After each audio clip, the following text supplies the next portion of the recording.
Hi hello నమస్తే welcome to good morning morning news. నేను మీ సిద్ధగౌన్ సుదర్శన్. తీన్మర్మల మిత్రుడు న్యూస్ ప్రేక్షకులకి తీన్మర్మల అభ్యర్థులకి వెల్కమ్. మీకు ఆర్టీఆర్ ప్రెజెంట్స్ మార్నింగ్ న్యూస్కి స్వాగతం. మొత్తం మీద నిన్న అసెంబ్లీ స్టార్ట్ అయింది, ఉభయ సభలు స్టార్ట్ అయింది. ఉభయ సభలను ఉద్దేశించి గవర్నర్ ప్రసంగించిండు. 3 సంవత్సరాలల్లా ఇక్కడ ఉన్నటువంటి ప్రాజెక్టులన్నీ కూడా పూర్తి చేస్తాం, అభివృద్ధి కార్యక్రమాలు ముందుకు తీసుకుపోతాం, తర్వాత మూసి సుందరీకరణ, కథాకమామిషు, రాష్ట్ర అభివృద్ధి, సంక్షేమ పథకాలు ఇవన్నీ కూడా మాట్లాడిండు. అందులోనే కాంగ్రెస్ పార్టీ ప్రకటించినటువంటి ఏదైతే హామీలు ఉన్నాయో ఆ హామీలను కూడా నెరవేరుస్తామనేటువంటి మాట కూడా చెప్పింటే బాగుంటుండే క్లియర్గా. ఎందుకంటే అందులో బీసీలకు సంబంధించినటువంటి విషయము, బీసీ సప్లాను, తర్వాత బీసీలకు 42% రిజర్వేషను, ఏది ఇక్కడ స్థానిక సంస్థల్లో, తర్వాత అక్కడ విద్యా ఉద్యోగాల్లో. వీటితో పాటు ప్రతి ఏటా ప్రతి సంవత్సరం 20,000 కోట్ల రూపాయలు ప్రత్యేకంగా బీసీల కోసం కేటాయిస్తామని చెప్పిండ్రు. చెప్పిండ్రు అవతల వాటర్ సపరేట్ 2 ఏళ్ళ 1 సంవత్సరం 2 సంవత్సరాలు కలిసి 20,000 కాలే. ఆ 20,000 కేటాయిస్తే మరి అవి ఏమన్నా ఖర్చు పెట్టినరా అంటే అలా ఖర్చు పెట్టింది కూడా లేదు. కాబట్టి దాని గురించి కూడా మాట్లాడితే బాగుంటుండే. తర్వాత 20 తారీఖు నాడు బడ్జెట్ అంటున్నారు. 20 తారీఖు నాడు పెట్టేటువంటి బడ్జెట్లో మరి బీసీల వాటా ఎంత? మీ ప్రభుత్వం చెప్తున్నటువంటి లెక్కల ప్రకారమే 56.33% అని చెప్పేసి బీసీలకు సంబంధించిన లెక్క చెప్తున్నారు. మంచిగా ఉన్నది. కానీ మరి సగం కంటే ఎక్కువ ఉన్నటువంటి బీసీలకు మరి బడ్జెట్లో కేటాయింపులు ఎట్లుంటాయి, ఏం కథ అనేదే ఇప్పుడు ప్రధానంగా చర్చనీయాంశంగా మారింది. తర్వాత ఈ బీసీలకు ఇచ్చినటువంటి హామీలు, లేకపోతే ఇక్కడ కామరెడ్డి డిక్లరేషన్, వీటన్నిటిని కూడా 100% ఈ బడ్జెట్ సమావేశాల్లో వాటిని చర్చించి వాటిపైన నిర్ణయం తీసుకునేటువంటి అవకాశం కూడా ఉంటుంది అంటుంటే బాగుంటుండే. మరి చూద్దాం ఇప్పుడు ఏమవుతుంది. ఇప్పుడు ఇక స్టార్ట్ అవుతుంది కదా, గవర్నర్ ప్రసంగం అయిపోయింది. గవర్నర్ ప్రసంగం పైన ఈ 3 రోజులు చర్చ జరుగుతుంది. చర్చ జరిగిన తర్వాత అసలు యాక్చువల్గా మరి ఏం చేస్తారు, ఏం కథ, 0 అవర్ల బీసీ ఎమ్మెల్యేలు కానీ బీసీ మంత్రులు కానీ మరి ఎటువంటి చర్చలు ఏమనెత్తుతారు, ఏ పార్టీ అయినా కానీ ఎటువంటి చర్చలు ఏమనెత్తుతారు, నిజంగా ఒకవేళ బీసీల కోసం మాట్లాడతారా అనే దానిపైన ప్రధానంగా చర్చ జరుగుతూ ఉంది. ఎందుకంటే మెజారిటీ పీపుల్ ఇప్పుడు ఒకవేళ కులగణన చేస్తే, అంటే ఆల్రెడీ సెంట్రల్ సెన్సస్ స్టార్ట్ చేస్తుంది. ఆ స్టార్ట్ చేసే దాంట్లో 100% కులాల వారీగా లెక్కలు చెప్తామనేటువంటి మాట కేంద్ర ప్రభుత్వం చెప్తా ఉంది. దీంతో రాష్ట్ర జనాభా ఎంతున్నది, ఏం కథ, 50 లక్షల జనాభా తక్కువ చెప్పిండ్రు కదా, అది కూడా క్లియర్గా చర్చకు వచ్చేటువంటి అవకాశం ఉంది. తర్వాత 3 ఏళ్ల ప్రాజెక్టులు పూర్తి చేస్తామని చెప్పేసి ఎందుకంటారంటే 3 ఏళ్ల ప్రాజెక్టులు పూర్తి చేస్తే పైసలు వస్తాయి. ఎందుకంటే ప్రాజెక్టులలో ఏది కాళేశ్వరం ప్రాజెక్టు తోటి కేసీఆర్ మంచిగా వేసుకొని పోయిండు. తర్వాత మరి ఇది వేసుకుందామనా, లేకపోతే నిజంగా ప్రాజెక్టులు పూర్తి చేయొద్దు అని చెప్పేసి మనం అనట్లేదు. కాకపోతుందంటే ప్రాజెక్టులు పూర్తి చేస్తే రైతులకు నీరు అందాల్సిందే, దాన్ని మనం ఎప్పుడు కూడా దాన్ని వ్యతిరేకించాం. కాకపోతే ఏంటంటే ఈ ప్రాజెక్టులు పూర్తి చేసినట్టుగానే మీరు ఇచ్చినటువంటి హామీలన్నింటినీ కూడా నెరవేరిస్తే మంచిగా ఉంటుంది. విడతల వారీగా హామీలు ఇస్తే మంచిగా ఉంటుండే. అప్పుడేమో అన్ని 6 నెలల్లో మొత్తం అన్ని కంప్లీట్ చేసేస్తాం, ఉద్యోగ నియామకాలు చేపడతాం, 2 లక్షల ఉద్యోగాలు ఇస్తాం మొదటి ఏడాదిలోనే, ఇవన్నీ కూడా చెప్తారు. కాబట్టి దీనిపైన ప్రధానంగా చర్చ జరగాల్సిన అవసరం ఉన్నది. ఈ బడ్జెట్లో కేటాయింపులు ఏం జరుగుతాయి, ఏం కథ, దీనిపైన ప్రధానంగా మాట్లాడాల్సిన అవసరం ఉన్నది. ఎవరు మాట్లాడతారు, ఏం కథ అనేది ప్రజలందరూ కూడా చూస్తూ ఉన్నారు.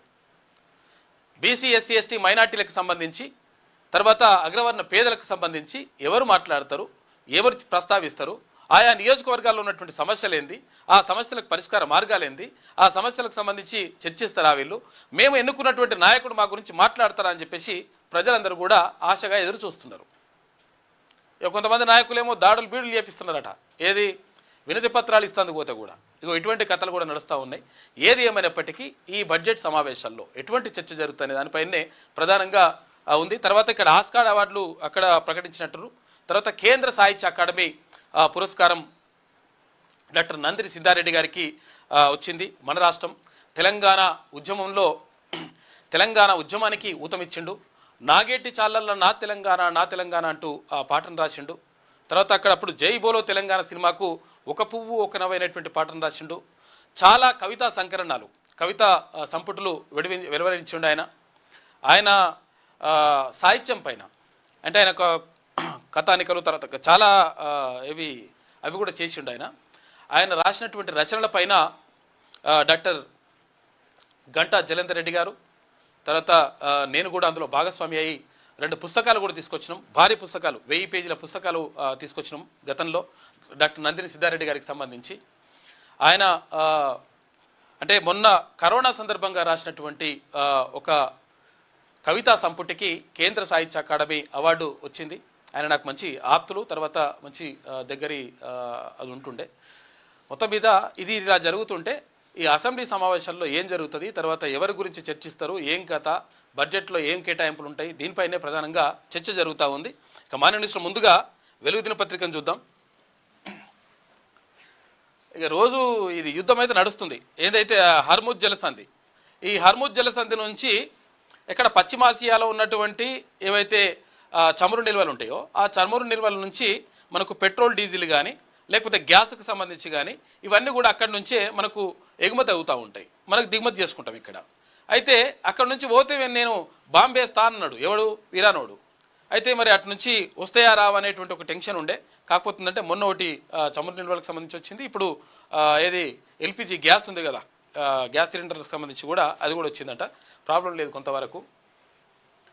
హర్ముజ్ను దాటుకొని భారత్కు చేరిన శివాలిక్ 16 రోజుల తర్వాత గుజరాత్లోని ముంద్రా పోర్టుకు ఖతార్ నుంచి 45,000 టన్నుల 45,000 టన్నులు, టన్ను అంటే 1000 కిలోలు, 45,000 కిలోలు అనమాట, టన్నుల గ్యాస్ను మోసుకొచ్చిన ఎల్పిజి ట్యాంకర్ షిప్.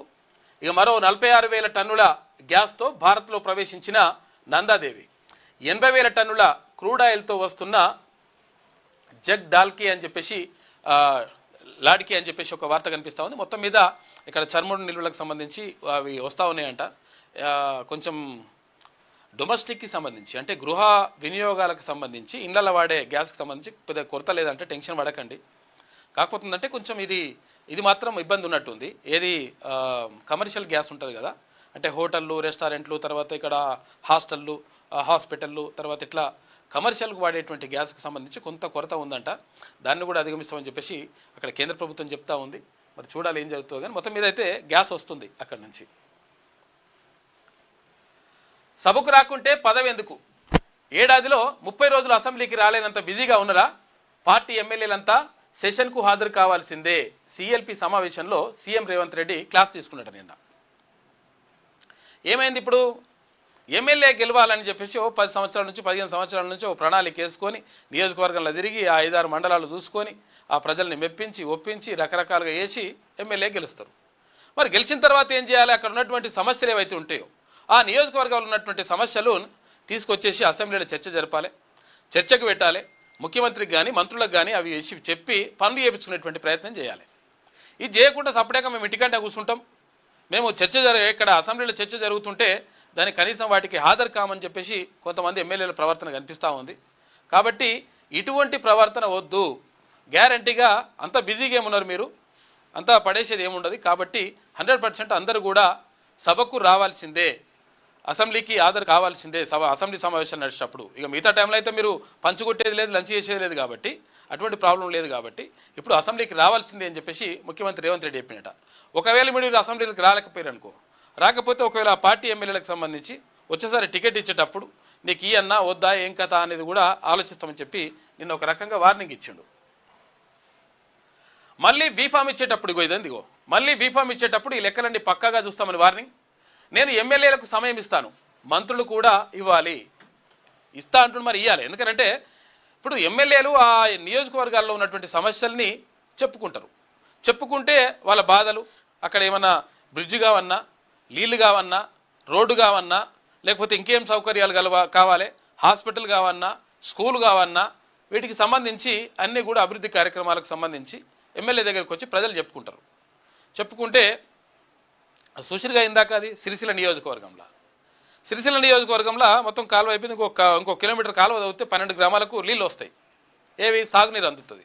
ఆ సాగునీరు అందేది ఉంటే ఆ కిలోమీటరు కాలువ తవ్వకుండా అట్లే పెట్టి ఆగమాగం చేసిండ్రు. పాప మా రైతులు బాగా ఇబ్బంది పడితే ఎమ్మెల్సీ తీన్మాన్ అక్కడికి వెళ్ళి 100% చేయాల్సిందే అని చెప్పేసి అక్కడ మంత్రి ఉత్తమ్ కుమార్ రెడ్డికి ఫోన్ చేసి తర్వాత ఆ నిధులు వచ్చేటట్టు చేసి 3.5 కోట్లు ఏమో వస్తే ఇప్పుడు ఆ కాలువ పనులు పూర్తయితే వాళ్ళు పాలాభిషేకాలు చేస్తున్నారు తీన్మాన్ మల్లన్నకు. అంటే ఎవరు మంచి పని చేసినా కానీ ప్రజలు గుండెల్లో పెట్టుకుంటారు, ఎవరు చెడ్డ పని చేసినా, ఎవరు ప్రజలకు వ్యతిరేకంగా పనులు చేస్తే వాళ్ళు పని చేస్తారు ప్రజలు. కాబట్టి అవి అట్లుంటుంది లెక్క. పాలాభిషేకాలు చేస్తున్నారు, తర్వాత ఇక్కడ గుండెల్లో పెట్టుకుంటున్నారు ప్రజలు, వాళ్ళు కొలుచుకుంటున్నారు అంటే దాని అర్థం ఏంది? ప్రజలు మంచి చేస్తే దాన్ని ప్రశంసిస్తారు, మంచిగా గుండెల్లో పెట్టుకొని చూసుకుంటారు. కాబట్టి ఎమ్మెల్యేలు చేయాల్సింది ఏంటంటే మీ నియోజకవర్గాలు చూడుర్రి. ఇప్పుడు మా ఊరికే, ఇప్పుడు మా బొమ్మల రామారావు నుంచి మల్యాల దాకా మా ఊరికే అది రోడ్డు సరిగా లేదు, మొత్తం మామూలుగా సరిగ్గా దారుణంగా ఉంది పరిస్థితి. మా ఎమ్మెల్యే ఎవరు ప్రభుత్వ విప్ ఆయన బీర్లా ఐలయ్య గారు, ఆయనకు చాలాసార్లు చెప్పిన అన్న ఇట్లా పరిస్థితి ఉంది అంటే చేద్దామన్నా అంటున్నాడు, అటు అవతల పెట్టిండు. కాబట్టి ఇట్లా ఇదన్నీ కూడా చూసుకుంటారు ప్రజలు, ఈ ఈక్వేషన్స్ అన్ని చూసుకుంటారు. ఎమ్మెల్యేలు జాగ్రత్తగా మాట్లాడాలి, ఇతరుల సెంటిమెంట్లను దెబ్బతీయొద్దు, మీడియాతో చిట్చాట్లు చేయొద్దు. గత బీఆర్ఎస్ హయాంలో సిఎల్పి నేతలకు మైక్ ఇవ్వట్లేదు, ప్రతిపక్షాల విమర్శలకు ఎమ్మెల్యేలు గట్టిగా జవాబు ఇవ్వాలని సూచన అని చెప్పేసి ఒక వార్త కనిపిస్తూ ఉంది ముఖ్యమంత్రికి సంబంధించి. నిన్న తెలంగాణ తల్లి విగ్రహాన్ని కూడా ఆవిష్కరించారు. అన్ని కలెక్టరేట్లల్లో ఈ ప్రభుత్వం వచ్చిన తర్వాత అన్ని కలెక్టరేట్లల్లో తెలంగాణ తల్లి విగ్రహాలు పెట్టిండ్రు.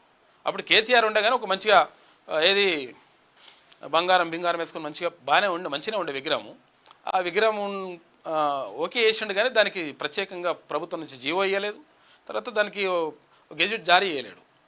దీంతో ఇప్పుడు ప్రభుత్వం వచ్చిన తర్వాత, కాంగ్రెస్ ప్రభుత్వం ఏర్పడిన తర్వాత తెలంగాణ తల్లి విగ్రహాన్ని రూపురేఖలు మార్చేసి పెట్టేసిండ్రు. ఇప్పుడు అన్ని కలెక్టరేట్లలో పెట్టిండ్రు.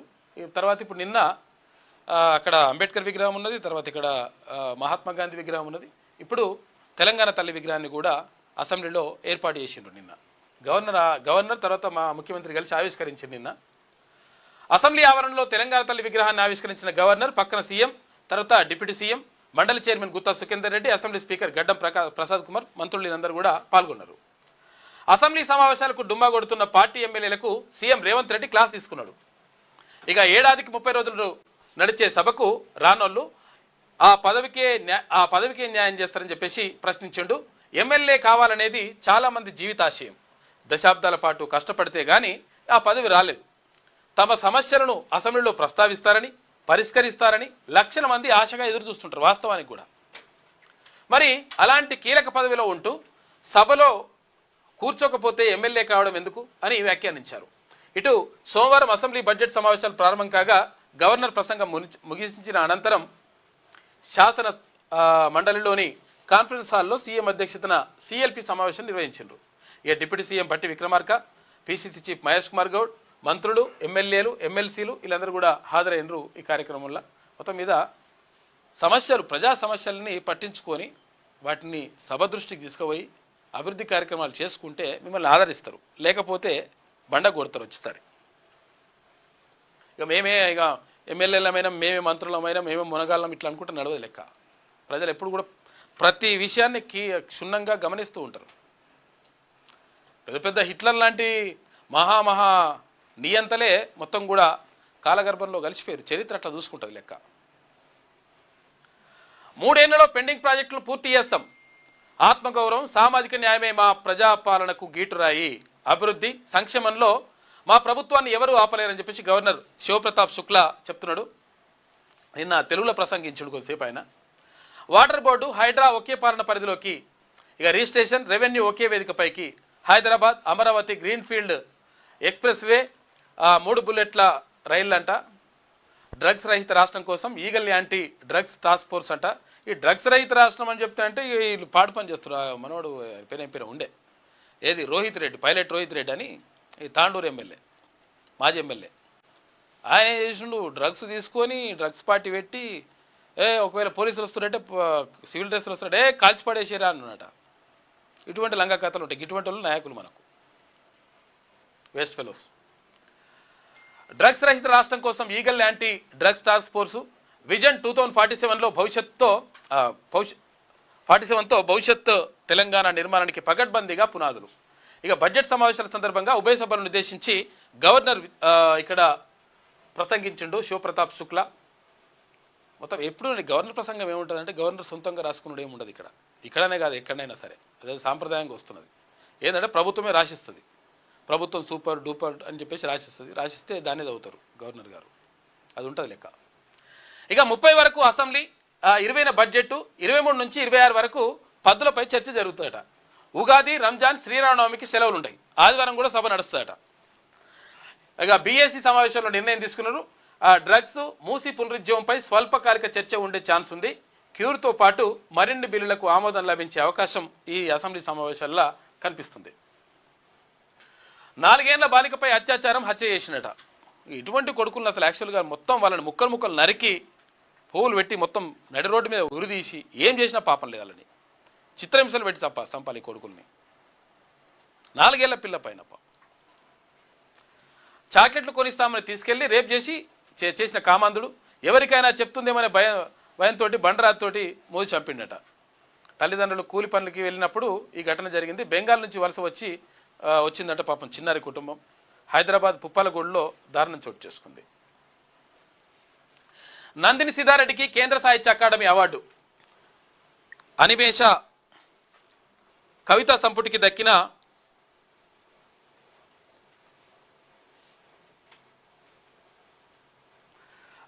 అత్యున్నత పురస్కారం. సీఎం రేవంత్, మంత్రులు అభినందనలు చెప్పిండ్రు. అయితే మొత్తం మీద దేశంలో అత్యున్నత పురస్కారం అంటే జ్ఞానపీఠ అవార్డు ఉంటుంది సాహిత్యానికి సంబంధించి.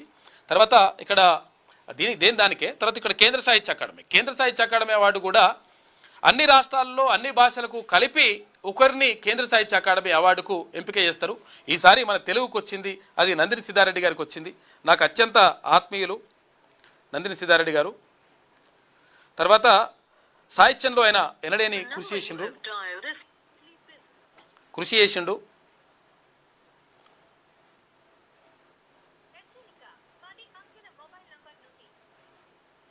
ఒకసారి ప్రయత్నం చేద్దామంటే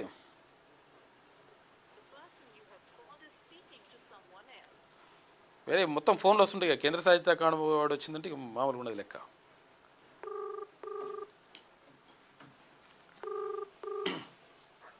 Sudarshan sir good morning sir. Good morning Sudarshan. బాగున్నాను sir. Congratulation sir. Thank you ధన్యవాదాలు సార్. సుదర్శన్ సార్ మీరు లైవ్ లో ఉన్నారు సార్ ఇప్పుడు. అయితే ఈ కేంద్ర సాహిత్య అకాడమీ అవార్డు రావడం పట్ల ఎలా అనిపిస్తుంది? తర్వాత మీరు చేసినటువంటి సాహిత్య కృషికి సరైనటువంటి గౌరవం లభించినట్టేనా? సంతోషం. నా కృషిలో 52 ఏళ్ల సాహిత్య ప్రయాణంలో ఇదొక మంచి గుర్తింపు. ఈ పురస్కారం జాతీయ స్థాయిలో 2 తెలుగు రాష్ట్రాల్లో ఈ కావ్యం గురించి, నా సాహిత్యం గురించి చర్చ జరిగే అవకాశం ఉంది కనుక నాకు చాలా ఆనందంగా ఉంది, సంతోషంగా. Sir thank you sir. Thank you. ఇది ఈయన చాలా రాసిండు. నాగేటి చాలల్లో నా తెలంగాణ అనే పాటతో పాటు తర్వాత ఒక పువ్వు ఒక నవ్వు అనేటువంటి చాలా పాటలు కూడా రాసిండు ఆయన. తర్వాత చాలా కవిత్వం రాసినప్పుడు ఒక నేత కార్మికుని గురించి రాసేటప్పుడు అంటే నేతన్న ఎంత గొప్పతనము అంటే అక్కడ కులాల వారికి కూడా వాళ్ళ గురించి రాసుకుంటూ వచ్చిండు. నేతన్న ఎంత గొప్పవాడు అని చెప్పేటప్పుడు ఏం చెప్తాడంటే, ఒక్క చీర ఇచ్చిన కృష్ణుడే దేవుడైనప్పుడు, ఈ సమాజాన్ని మొత్తానికి, ఈ మానవాళి మొత్తానికి అంటే వస్త్రాన్ని అందించినటువంటి ఈ నేతన్నని ఏమనాలని అంటాడు. అంటే ఒక లాజిక్గా అంటే అంత గొప్ప వాడు అని చెప్పడానికి ఇట్లా రకరకాలుగా చాలా కవిత్వం రాసిండు. చాలా సాహిత్యాన్ని తెలుగు సాహిత్యానికి అందించిండు ఆయన. తర్వాత తెలంగాణ ఉద్యమంలో కూడా కీలకంగా పాత్ర పోషించిండు. తర్వాత కేసీఆర్కు అత్యంత సన్నిహితుడు ఆయన. తెలంగాణ అకాడమీ చైర్మన్గా కూడా పనిచేసిండ్రు.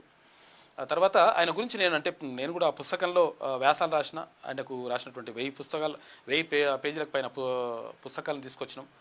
డాక్టర్ గంటా జలంధర్ రెడ్డి గారు, తర్వాత కొంతమంది అంటే సార్తో కలిసి నేను పనిచేసి ఆయన పుస్తకాలు కూడా తీసుకొచ్చినాం.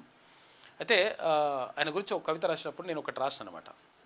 రుధిరాక్షరాల జ్వాల సుధరలికించే ద్వారా పిడికిల్లెత్తిన పౌరుషం మాటల తూటాల పిరంగి కర్షక హృదయపు కన్నీటి చుక్క దార్శనికపు ఆలోచనలని మేధావి గని విప్లవాలకు వీపురిపోసిన కలం ఉద్యమాలకు ఊతమిచ్చిన గలం మంజీరా స్థాపించి మమకారం కునిపించి తెలంగాణ మాగానం కావాలి హరితమయం అని చెప్పేసి ఇట్లా ఒక ఆయన నాగేటి చాలల్లో నా తెలంగాణ ఇట్లా అని చెప్పేసి మొత్తం ఆయన సాహిత్యానికి సంబంధించినటువంటి పుస్తకాలతో కవితల్ని కోడి చేస్తూ ఒక కవిత రాసిన నేను. దాంతోపాటు సాహిత్య వ్యాసాలు కూడా రాసిన. అందులో అది నేషనల్ సెమినార్లు కూడా పెట్టేసి తీసుకొచ్చినాం. మంచి సాహితీవేత్త, తర్వాత మంచి మనిషి, తెలంగాణ సాహిత్యాన్ని, తెలంగాణ కాదు తెలుగు సాహిత్యానికి అత్యంత గొప్ప సాహిత్యాన్ని అందించిండు నందిని సిద్ధారెడ్డి. అనిమేష్ అనేటువంటి కవితా సంకలనం, కవితా సంపుటి తీసుకొచ్చిండు, రాసిండు. అదేంటంటే కరోనా సమయంలో ఎట్లా బాధలు పడ్డరు, ఎట్లా బయటకు వెళ్లకుండా ఎట్లా జరిగింది అనేటువంటి విషయం పైనే ప్రధానంగా ఆ కథ అంటే ఆ వస్తువుని తీసుకొని ప్రధానంగా కవితలు రాసిండంట. అనిమేష కవితా సంపుటికి దక్కిన అత్యున్నత పురస్కారం సీఎం రేవంత్ రెడ్డి, మంత్రులు అభినందనలు చెప్పారు. ప్రముఖ కవి రచయిత డాక్టర్ నందిని సిద్ధారెడ్డికి దేశంలోని అత్యున్నత సాహిత్య పురస్కారమైన కేంద్ర సాహిత్య అకాడమీ అవార్డు దక్కింది. ఆయన రాసిన అనిమేష వచన కవితా సంపుటికి ఈ పురస్కారం లభించింది. అనిమేష కవితా సంపుటి కోవిడ్ నాటి చీకటి రోజులను ప్రతిబింబిస్తుంది. ప్రపంచమంతా 4 గోడల మధ్య బందీ అయిన వేళ మనుషులు అనుభవించిన వేదన, మరణ మృదంగం సృష్టించిన భయం, సామాజిక సంబంధాల్లో వచ్చిన మార్పులను ఆయన ఈ సంపుటిలో వివరించారు అని చెప్పేసి ఒక వార్త కనిపిస్తూ ఉంది. మొత్తం మీద కంగ్రాచులేషన్ సార్. కేంద్ర సాహిత్య అకాడమీ రావడం చాలామంది మనకు తెలుగు వాళ్ళకు చాలామందికే వచ్చింది, మన తెలంగాణ వాళ్ళకి. ఇట్లా ఇక కాల్చిపారేయండి నేను చూసుకుంటానట మునగాడు. ఇటువంటి వాడు మనకు ప్రజాప్రతినిధులు అవుతారు. ఇటువంటి లంగ కథలు. ఈ ఫామ్ హౌస్ కేసు ఉండే కదా ఒకటి, ఏదా నలుగురు కూర్చొని ఫామ్ హౌస్ కేసు వేసేసి మమ్మల్ని బీజేపీ వాళ్ళు కొందామని చూసిరు, అట్లని చూసిరు, ఇట్లని చూసిరు అని చెప్పేసి కేసీఆర్ పెద్ద ప్రెస్ మీటే పెట్టే. అది ఫోన్ ట్యాపింగ్కి ఇప్పుడు ప్రధాన ఆధారంగా ఉన్నది. ఎందుకంటే కేసీఆర్ కొన్ని వాయిస్ వినిపించిండు, రారా పోరా అని చెప్పేసి ఇట్లా ఏమో మాట్లాడుకురా అవన్నీ కూడా వినిపించిండు. అవన్నీ కూడా ఫోన్ ట్యాపింగ్ చేసిన వాయిస్ రికార్డులు అవి. ఈ మునగాడు మళ్ళీ ఇప్పుడు ఏమైంది, ఇక్కడ మోయినాబాద్ దగ్గర ఈయన ఫామ్ హౌస్. ఈ ఫామ్ హౌస్లో ఇదివరకు 6 కేసు నడిస్తే ఇప్పుడు డ్రగ్స్ తీసుకొచ్చేసి మొత్తం మీద చాలామంది వ్యాపారులు, కథాకారులు అందరూ కూడా తీసుకొచ్చి కూర్చోబెట్టుకొని డ్రగ్స్ తీసుకున్నాడట. ఈయననే కాదు, ఇప్పుడు ఇక్కడ ఏపీలో ఉన్నటువంటి ఒక ఆయన ఎంపీ ఉంటాడు, ఆయన కూడా మహేష్ యాదవ్ అని చెప్పేసి ఆయన కూడా తీసుకొచ్చి ఆయన కూర్చోబెట్టేసి ఈ ఈగల్ పోలీసులు వచ్చిరట. ఈగల్ పోలీసులు వస్తే వాళ్ళు సివిల్ డ్రెస్లు వచ్చిండ్రు. సివిల్ డ్రెస్ వస్తే కాల్చి పడేసేరా నేను చూసుకుంటా. మునగాడు నిన్ను కాల్చి పడేస్తే ఇటువంటి నకరాలు ఎందుకు? పెద్ద పీకుడు మంతులు అయిపోతారు అన్నమాట. ఇక ఇన్ని పైసలు వచ్చి ఇట్లా ఉంటే అహంకారం పెరిగిపోతుంది. అంత అవసరమా? ఇటువంటి వాళ్ళని ఇంకా మళ్ళీ ప్రజాప్రతినిధులు చేసుకోవాలన్నా మనం? అగో ఢిల్లీకి చెందిన నమిత్ శర్మను పోలీసులపైకి రెచ్చగొట్టిండట రోహిత్ రెడ్డి, పైలట్ రోహిత్ రెడ్డిన. రితేష్ రెడ్డి రివాల్వర్తో నమిత్ శర్మ కాల్పులు జరిపిండు. ఇక form house drugs party case remand రిపోర్ట్లో సంచలన విషయాలు వెలుగులోకి వచ్చినాయి. ఇక రోహిత్ రెడ్డి సహా 6గురికి డ్రగ్ పాజిటివ్ వచ్చింది. మనోడికి కూడా పాజిటివ్ వచ్చిందట. తీసుకున్న డ్రగ్గు ఏమాత్రం అందుకే కాల్చేసేరా అన్నట. ఆర్ముడ్ యాక్ట్ కింద రోహిత్ రెడ్డి, నమిత్ శర్మ తర్వాత రితేష్ రెడ్డి రిమాండ్కు తరలించారు. 14 రిమాండ్కు పోయారు. మరి ఎప్పుడొస్తారో చూడాలి. వారం పాటు కస్టడీకి ఇవ్వాలని కోర్టులో పోలీసులు పిటిషన్ వేసుకున్నారు. తీసుకొని మంచిగా బయటకు తీయరు విషయాలన్నీ. బీఆర్ఎస్ మాజీ MLA Rohit Reddy form house drugs party కాల్పుల కేసులో సంచలన విషయాలు వెలుగులోకి వస్తున్నాయి. తాము పోలీసులమని మఫ్తీలో ఉన్నామని చెప్తున్నా పట్టించుకోకుండా రోహిత్ రెడ్డి ఫైరింగ్కు ఆదేశించినట్టు తెలిసింది. కాల్చిపారేయండి, ఏం జరిగినా నేను చూసుకుంటా అని ఆయన కొట్టడం వల్లే ఢిల్లీకి చెందిన నమిత్ శర్మ కాల్పులు జరిపినట్లు పోలీసులు తమ విచారణలో ప్రాథమికంగా గుర్తించారట.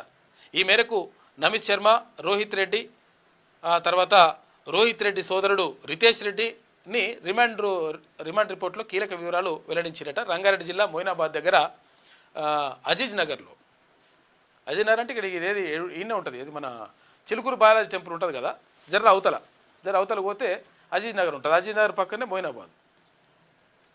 ఫామ్ హౌస్లో శనివారం రాత్రి ఈగల్ ఫోర్స్ పోలీసులు దాడులు చేసిన విషయం తెలిసిందే. ఈ కేసులో రోహిత్ రెడ్డి, ఏపీ ఏలూరు ఎంపీ పుట్టా మహేష్ యాదవ్ సహా మొత్తం 11 మందిని నిందితులుగా చేర్చిరట. పోలీసులపై కాల్పులకు దీంతో ఏమైంది, ఇప్పుడు పుట్టా మహేష్ యాదవ్ ఆ ఏపీ ఎంపీ ఆయన నుండి చంద్రబాబు నాయుడు అన్నట, నువ్వు ఫస్ట్ అది క్లారిటీ ఇచ్చిన తర్వాత నేను రావాలి, అప్పటిదాకా నువ్వు మాట్లాడవద్దు, నువ్వు ప్రజలతో కలవద్దు, పార్టీ దగ్గర రావద్దు అని చెప్పేసి అంటున్నట. చూసుకో ఎంతమందికి ఎంత గోస పెట్టిండు మనోడు. పోలీసులపై కాల్పులకు యత్నించారని Delhi realtor Namit Sharma, Rohit Reddy, Ritesh Reddy armed act కింద రిమాండ్ తరలించేసి పంపించేసిరాలని.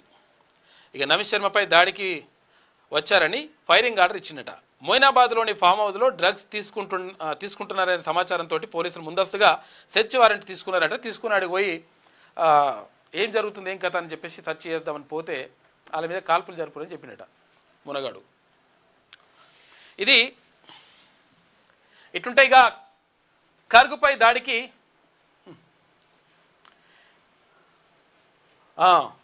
ఇరాన్ రివెంజ్ తీసుకుందంట. దుబాయ్లోని ఫుజైరా పోర్టుపై డ్రోన్ అటాక్, నిలిచిపోయిన ఆయిల్ లోడింగ్ అని చెప్పేసి ఒక వార్త కనిపిస్తూ ఉంది. ఏమవుతుంది ఇక్కడ? ఇజ్రాయెల్ తర్వాత అమెరికా కలిసి ఇరాన్ పైన దాడి చేస్తూ ఉన్నాయి. అయితే ఇరాన్లో ఏం జరుగుతుంది అంటే, ఏది ముస్లింలో రెండు వర్గాలు ఉంటాయి, షియాలు సున్నీలు అని చెప్పేసి. ఒక వర్గానికి సంబంధించి ఇది సపోర్ట్ చేస్తున్నారు అక్కడ ఉన్నటువంటి ప్రభుత్వం, ఒక వర్గాన్ని మొత్తం కూడా దారుణంగా హింసిస్తున్నారు. ఈ నేపథ్యంలో అక్కడ ఆ ప్రభుత్వం పైన వ్యతిరేకత కూడా వచ్చింది.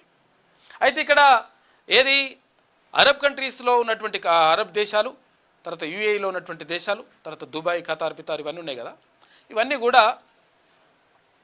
ఏది ఈ ఇరాన్ చేస్తున్నటువంటి చేష్టలను వ్యతిరేకిస్తూ ఉన్నాయి. తర్వాత దీంతో ఏమవుతుంది ఇక్కడ, ఈ అమెరికా తర్వాత ఇజ్రాయెల్ దాడులు చేస్తున్నామని చెప్పి అమెరికా స్థావరాలు ఎక్కడెక్కడైతే ఉంటాయో అమెరికా స్థావరాలపైన, అమెరికా ఎంబసీలపైన, ఏ దేశాల్లో అయితే ఎంబసీలు ఉంటాయో ఆ ఎంబసీలపైన, ఆ తర్వాత ఇట్లా అన్నీ కూడా దాడులు చేస్తూ ఉంటాయి. ఏది ఇరాన్.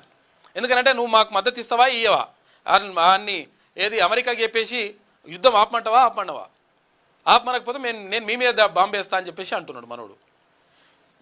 ఈ హర్ముజ్ జలసంధిని కూడా మూసేసింది కూడా అదే. అందుకే మూసేస్తే ఏమవుతుందంటే ఒత్తిడి పడుతుంది. ఏమవుతుంది ఇక్కడ చమురు రాకుండా, తర్వాత ఇక్కడ పెట్రోల్ డీజిల్ ఇవన్నీ రాకుండా, తర్వాత గ్యాస్ ఇవన్నీ రాకుండా, సరఫరా కాకుండా ఉంటే ఏమవుతుంది? ఇబ్బంది అవుతుంది. ఇబ్బంది అయితే ఇదంతా పరిశాన్ ఎందుకున్నాడు ఆయన, వాడు మూసేసి ఆగం చేస్తున్నాడు. కాబట్టి అది ఆ యుద్ధం ఆపేసారని చెప్పేసి అమెరికాను ఇజ్రాయెల్ని అడగాలని ఇరాన్ ఉద్దేశం. ఇట్లా దుబాయ్లో ఇష్టం వచ్చినట్టుగా చుట్టుపక్కల దేశాలపైన బాంబులు వేస్తూ ఉన్నది ఇరాన్. దుబాయ్లోని ఫుజైరా పోర్టుపై డ్రోన్ అటాక్, నిలిచిపోయిన ఆయిల్ లోడింగ్ అంట. దుబాయ్ ఇంటర్నేషనల్ ఎయిర్పోర్టు సమీపంలో పేలిన ఇంధన ట్యాంక్, భారీగా ఎగిసిపడిన మంటలు, నిలిచిన విమాన సర్వీసులు. యుఏఈ పోర్టులపై మరిన్ని దాడులు చేస్తామని ఇరాన్ వార్నింగ్ ఇచ్చింది. ఇరాన్కు చెందిన 6 క్షిపణులు, 21 డ్రోన్లు కూల్చేసిన యుఏఈ. చమురు నిల్వలపైకి దూసుకొచ్చిన 35 ఇరాన్ డ్రోన్లను అడ్డుకున్న సౌదీ. ఇక బీరూట్పై ఇజ్రాయెల్ దాడి, 850 మందికి పైగా చచ్చిపోయారట పాపం. ఇరాన్ రాజధాని టెహ్రాన్ పైన బాంబుల వర్షం. ఇక ఇరాన్ వైమానిక రక్షణ వ్యవస్థలో 85% ధ్వంసం చేసామని చెప్పేసి ఇజ్రాయెల్ చెప్తుంది. ఇగో దుబాయ్ ఇంటర్నేషనల్ ఎయిర్పోర్ట్ సమీపంలోని ఆయిల్ కేంద్రాలపై ఇరాన్ డ్రోన్ దాడితోటి ఎగిసిపడుతున్నాయి మంటలు. పొగలోంచి వెళ్తున్న ఫ్లైట్ అగో ఈ పొగల నుంచే పోతుందట.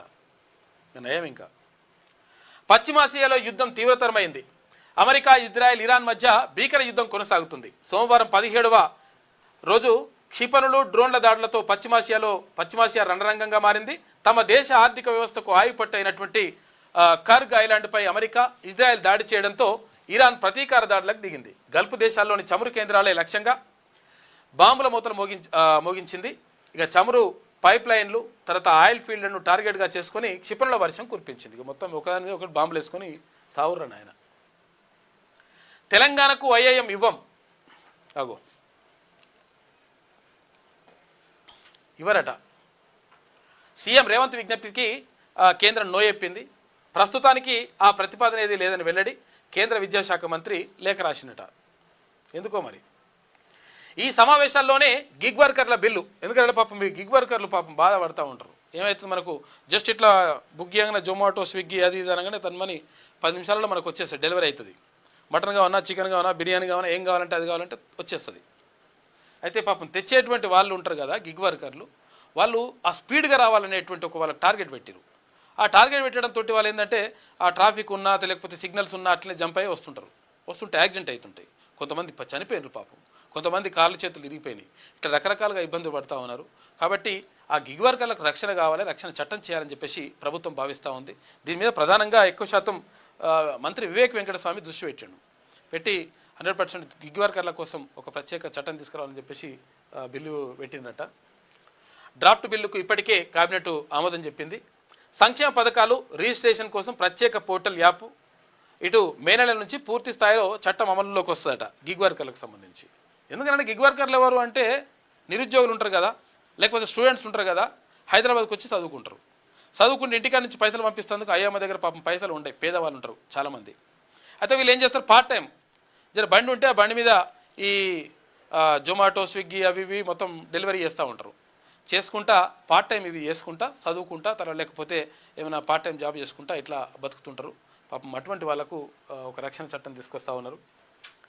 ఇక నటి ప్రత్యూష కేసులో జైలుకు సిద్ధార్థ్ రెడ్డి అంటాడు. అప్పుడు ఏది సినీ నటి ప్రత్యూష వాళ్ళమ్మ మా టీచరు సరోజిని దేవి. అయితే వీడు అంటే ఆమెకు అంటే బాగా సన్నిహితంగా ఉండే, తర్వాత ప్రియుడు ఒక రకంగా లవర్ అని చెప్పేసి అంటారు. అయితే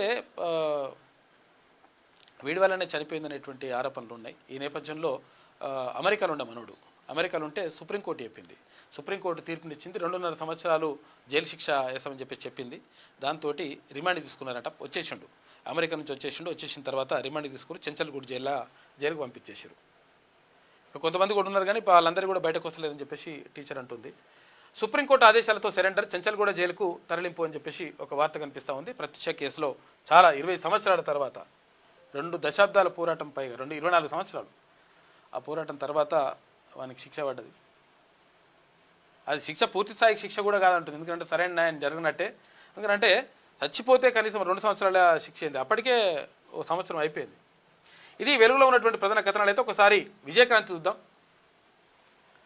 రాష్ట్ర అభివృద్ధిలో ప్రతి పౌరుడు భాగస్వామి, అన్ని ప్రాంతాల అభివృద్ధి కోసమే ప్యూర్ రేర్ మోడల్, అధునాతన నగర నిర్మాణం కోసమే మూసీ పునరుజ్జీవం, సాగునీటి రంగానికి అత్యంత ప్రాధాన్యత. అసెంబ్లీలో గవర్నర్ శివప్రతాప్ శుక్లా నిన్న మాట్లాడాడు. ప్రజా సంక్షేమే లక్ష్యంగా పాలన, 2047 తెలంగాణ రైజింగ్ దిశగా అడుగులు, ఇక $3 ట్రిలియన్ ఆర్థిక వ్యవస్థే లక్ష్యం అని చెప్పేసి నిన్న గవర్నర్ ప్రసంగంలో ఇవన్నీ వచ్చినాయి. ఒకసారి వీడియోలు పంపాను నెంబర్ తీసుకొని. ఇవి ఇట్లా కనిపిస్తూ ఉంది. తెలంగాణ తల్లి విగ్రహాన్ని ఆవిష్కరించిన గవర్నర్ నిన్న తెలంగాణ తల్లి విగ్రహాన్ని ఆవిష్కరించారు. ఎక్కడ? అసెంబ్లీలో. ఆస్కార్ పండుగ, 1 battle after another sixer, 1 battle after another sixer అని చెప్పేసి ఒక వార్త కనిపిస్తూ ఉంది. ఇక్కడ ఈ సినిమాకు 6 ఆస్కార్ అవార్డులు వచ్చినాయి. ఉత్తమ చిత్రం సహా 6 ఆస్కార్ అవార్డులతో రికార్డు. సిన్నర్స్ సినిమాకు 4 పురస్కారాలు వచ్చినాయి. ఉత్తమ నటుడు మైకేల్ బి జోర్డాన్, ఉత్తమ నటి జెస్సీ బక్లీ అంట. ఉత్తమ దర్శకుడిగా పాల్ థామస్ అండర్సన్కు అవార్డు వచ్చినాయి. మొత్తం తెలుగు వాళ్ళకి కానీ లేకపోతే భారతీయులకు కానీ కనీసం ఒక అవార్డు కూడా వచ్చినట్టు అనిపిస్తలేదు. మరి ఏం లేదు లెక్క. ఇప్పటికి వచ్చినటువంటి అవార్డులు మాత్రం భారత్కి ఒక్క అవార్డు కూడా రాలేదు ఇంకా. ఏది ఇప్పుడు ఈసారి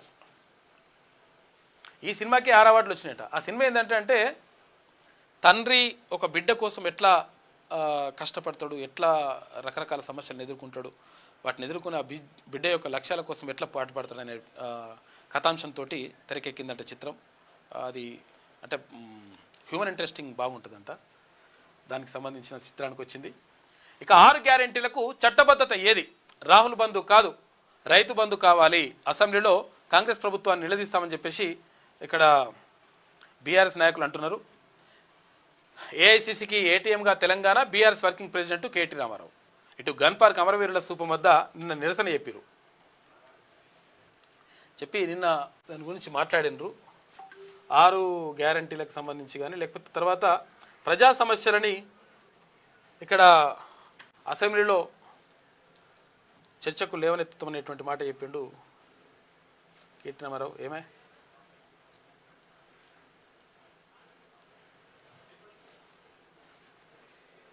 అసలేం భరత్ ప్రాబ్లం ఉన్నట్టుంది. ఓకే, ఇది ఇలా ఉంటే 90 లక్షల టన్నుల ధాన్యం కొంటాం. రబీ ఈ సీజన్లో 152.303 లక్షల టన్నులు దిగుబడి అంచనా ఉంది. రాష్ట్ర వ్యాప్తంగా 8,251 కొనుగోలు కేంద్రాలు ఏర్పాటు చేస్తున్నారు. గ్రేడ్ ఏకు క్వింటాలకు 2,389 రూపాయల మద్దతు ధర. మంత్రి ఉత్తమ్ కుమార్ రెడ్డి చెప్పిండు, పౌర సరఫరాల శాఖ మంత్రి. ఇక 30 వరకు అసెంబ్లీ ఉంటుంది, 20న బడ్జెట్ ప్రవేశపెడతారు. ఇవాళ రేపు గవర్నర్ ప్రసంగంపై చర్చ ఉంటుందట. ఇక ఉగాది, రంజాన్, శ్రీరామనవమి పర్వదినాల్లో సభకు సెలవు ఉంటుంది. ఆదివారం కూడా సభ నడుస్తుందట. 23 నుంచి బడ్జెట్ పద్దులపై చర్చ. ఇక 30న ఆమోదం. ఇక బీఎస్సీ భేటీలో నిర్ణయం తీసుకుంటున్నారు. త్వరలో జిల్లాకు స్పోక్స్ పర్సన్ పెట్టుకుంటారంట. ఎవరు? భారతీయ జనతా పార్టీ. స్థానిక సమస్యలపై ఎప్పటికప్పుడు సమన్వయానికి రాష్ట్రంలో అధికారమే లక్ష్యం. ఇక స్పోక్స్ పర్సన్లకు బీజేపీ రాష్ట్ర అధ్యక్షుడు రామచంద్రరావు దిశానిర్దేశం చేసిండు. అంత బిజీనా సీఎల్పీకి గైర్హాజరైనటువంటి ఎమ్మెల్యేలపై సీఎం రేవంత్ రెడ్డి సీరియస్ అయ్యిండు. ఇక నిర్లక్ష్యం వద్దు, మన భవిష్యత్ ప్రణాళికపై దృష్టి పెట్టాలి. ఎమ్మెల్యేలు మీడియాతో చిట్చాట్లు నిర్వహించొద్దు. గవర్నర్ ప్రసంగం మనకు రోడ్ మ్యాప్ లాంటిది. అసెంబ్లీ సమావేశంలో వ్యూహాలపై సభ్యులకు సీఎం దిశానిర్దేశం చేసిండు. ఇక సిద్ధారెడ్డికి కేంద్ర సాహిత్య పురస్కారం, అనిమేష కవితా సంపుటికి సాహిత్య అకాడమీ అవార్డు వచ్చింది. తెలంగాణ ఉద్యమానికి ఊపిరిపోసిన కలం. ఈ తెలంగాణ గడ్డపై పుట్టిన ధిక్కార స్వరం, అస్తిత్వ పోరాట ప్రతిబింబం. ప్రముఖ కవి నందిని సిద్ధారెడ్డికి కేంద్ర సాహిత్య అకాడమీ అవార్డు వరించింది. ఆయన రచించిన అనిమేష కవితా సంపుటి 2026 సంవత్సరానికి గాను ప్రతిష్టాత్మకంగా కేంద్ర సాహిత్య అకాడమీ పురస్కారానికి ఎంపికైంది. నాగేటి సాలల్లో నా తెలంగాణ అంటూ మట్టి వాసనను ప్రపంచానికి పరిచయం చేసిన సిద్ధారెడ్డికి ఈ గౌరవం దక్కడం పట్ల తెలుగు సాహిత్య లోకం హర్షాతిరేకలు వ్యక్తమవుతున్నాయి. అయితే తెలంగాణ ఉద్యమ కాలంలో తన పాటతో కోట్లాది మందిలో స్ఫూర్తి నింపిండు నందిని సిద్ధారెడ్డి. ఇక జీవన్ రెడ్డి ఇంటి ముందర ఉన్నటువంటి కాంగ్రెస్ ఫ్లెక్సీలను తీసేసాడు. ఎందుకంటే ఆయన బీఆర్ఎస్లో పోతున్నట్టుండు. ఎందుకంటే బీఆర్ఎస్ ఎమ్మెల్యే అక్కడ సంజయ్ ఉంటాడు కదా, జగిత్యాలలో ఉన్నటువంటి ఎమ్మెల్యే సంజయ్ బీఆర్ఎస్ పార్టీ నుంచి గెలిచిండు. ఆ తర్వాత కాంగ్రెస్ పార్టీలోకి వచ్చిండు. వచ్చినవా అంటే రాలేదు అంటుండు. మళ్ళీ ఏమైందంటే నా నుంచి 5,000 రూపాయలు పోతున్నాయి నెలకు, ఏడికి బీఆర్ఎస్ అకౌంట్లో పోతున్నాయి, నేను పార్టీ ఫండ్ కూడా ఇస్తున్నా అంటుండు. అయితే ఆయన కాంగ్రెస్ పార్టీలోకి వచ్చిండు. కాంగ్రెస్ వాళ్ళందరినీ కూర్చోబెట్టుకుని నేను బీఆర్ఎస్లో ఉన్నా అని చెప్పిండు మళ్ళా. ఎవరు? సంజయ్. దీంతో కాంగ్రెస్ పార్టీని నమ్ముకొని కాంగ్రెస్ పార్టీలో సీనియర్ నాయకునిగా ఉన్నటువంటి జీవన్ రెడ్డికి ఇబ్బంది అవుతూ ఉంది. అయితే మొన్న ఎమ్మెల్యే మున్సిపల్ ఎన్నికలు తర్వాత కార్పొరేషన్ ఎన్నికలు ఉంటే కూడా మొత్తం మ్యాక్సిమం క్యాండిడేట్లు ఎవరైతే ఉంటారో ఆ క్యాండిడేట్ని సంజయ్ మనుషుల్ని పెట్టిరట. అదే మరి కాంగ్రెస్ పార్టీలో నేనుంటే మరి సంజయ్ మనుషులు పెడితే నేనేం చేయాలి? ఇప్పుడు తర్వాత లాస్ట్కి వస్తే ఈ జీవన్ రెడ్డి మనుషులు ఎక్కువ మంది గెలిచారు. దీంతో నేనేం చేయాలి ఇక్కడ కాంగ్రెస్ పార్టీలు అని చెప్పేసి ఖాళీగా ఎక్కడ ఉన్నది అంటే బీఆర్ఎస్ పార్టీలో ఉన్నది. బీఆర్ఎస్ పార్టీలో ఉన్నది కాబట్టి బీఆర్ఎస్ పార్టీలో పోయేటువంటి అవకాశం ఉందంట. కేసీఆర్ సమక్షంలో ఏరుతారా లేకపోతే కేటీఆర్ సమక్షంలో ఏరుతారా తెలియదు, కానీ మొత్తం మీద బీఆర్ఎస్ పార్టీ తీర్థం పుచ్చుకునేటువంటి అవకాశం ఉంది. అందుకనే ఆ ఇంటి ముంగటున్న ఈ కాంగ్రెస్ ఫ్లెక్సీలు అన్నీ కూడా తీసేసిరట.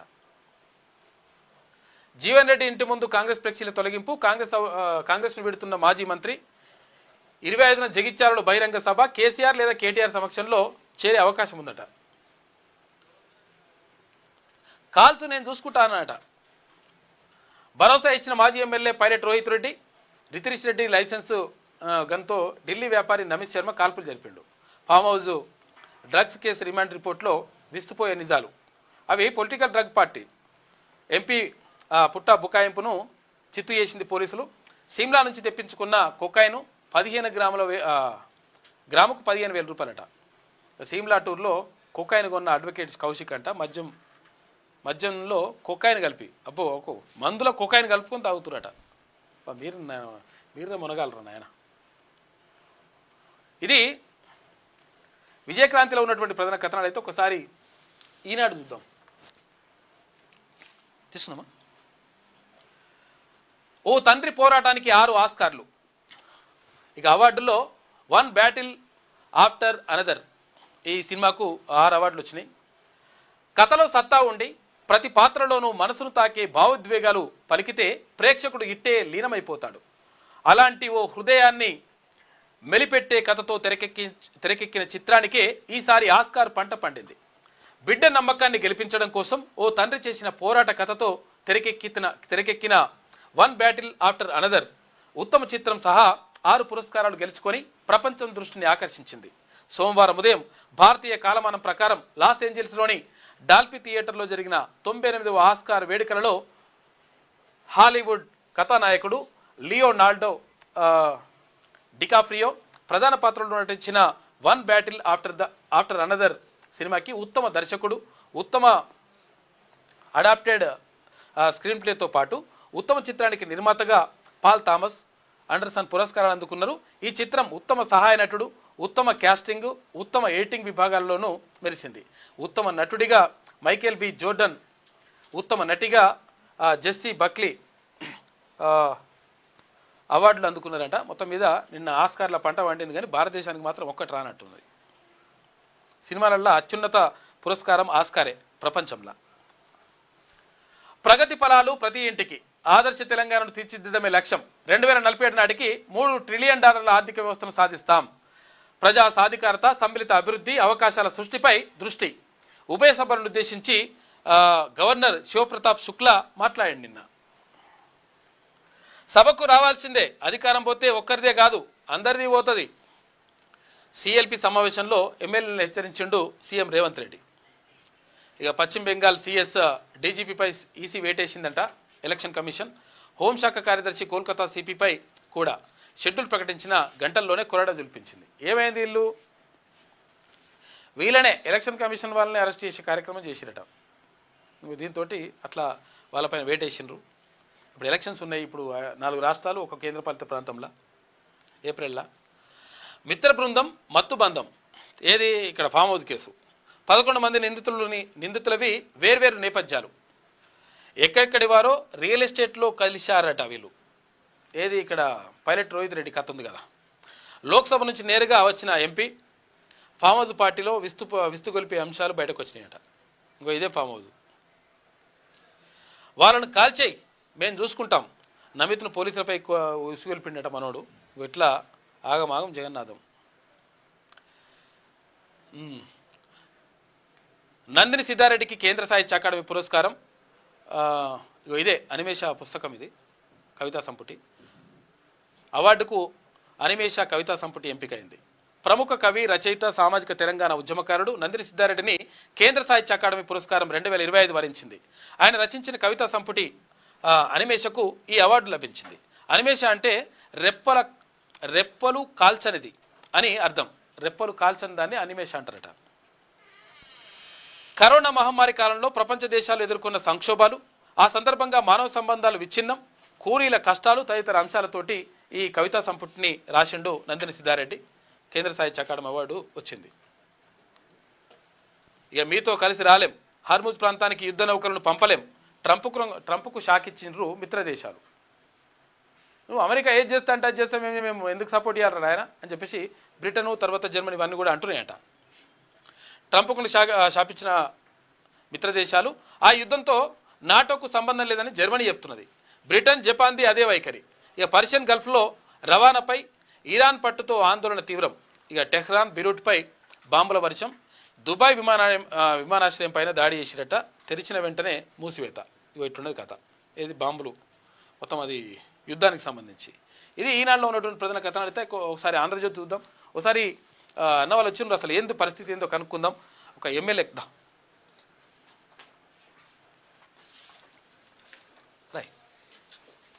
మైక్ అది. ఇగో వినతి పత్రం ఇద్దామని పోతే, మీకు వినతి పత్రం ఇస్తాను, వినతి పత్రం ఇస్తామని పోతే అట్టెట్లు ఇస్తావురా వినతి పత్రం అని చెప్పేసి కోడతందుకు వచ్చినట్టు. ఏమేమి చెప్పి మీరు ఎక్కడి నుంచి వచ్చిండ్రు? నా పేరు కన్నేల రాజు, నాది చన్గం విలేజ్, పూడూరు మండల్, వికారాబాద్ జిల్లా.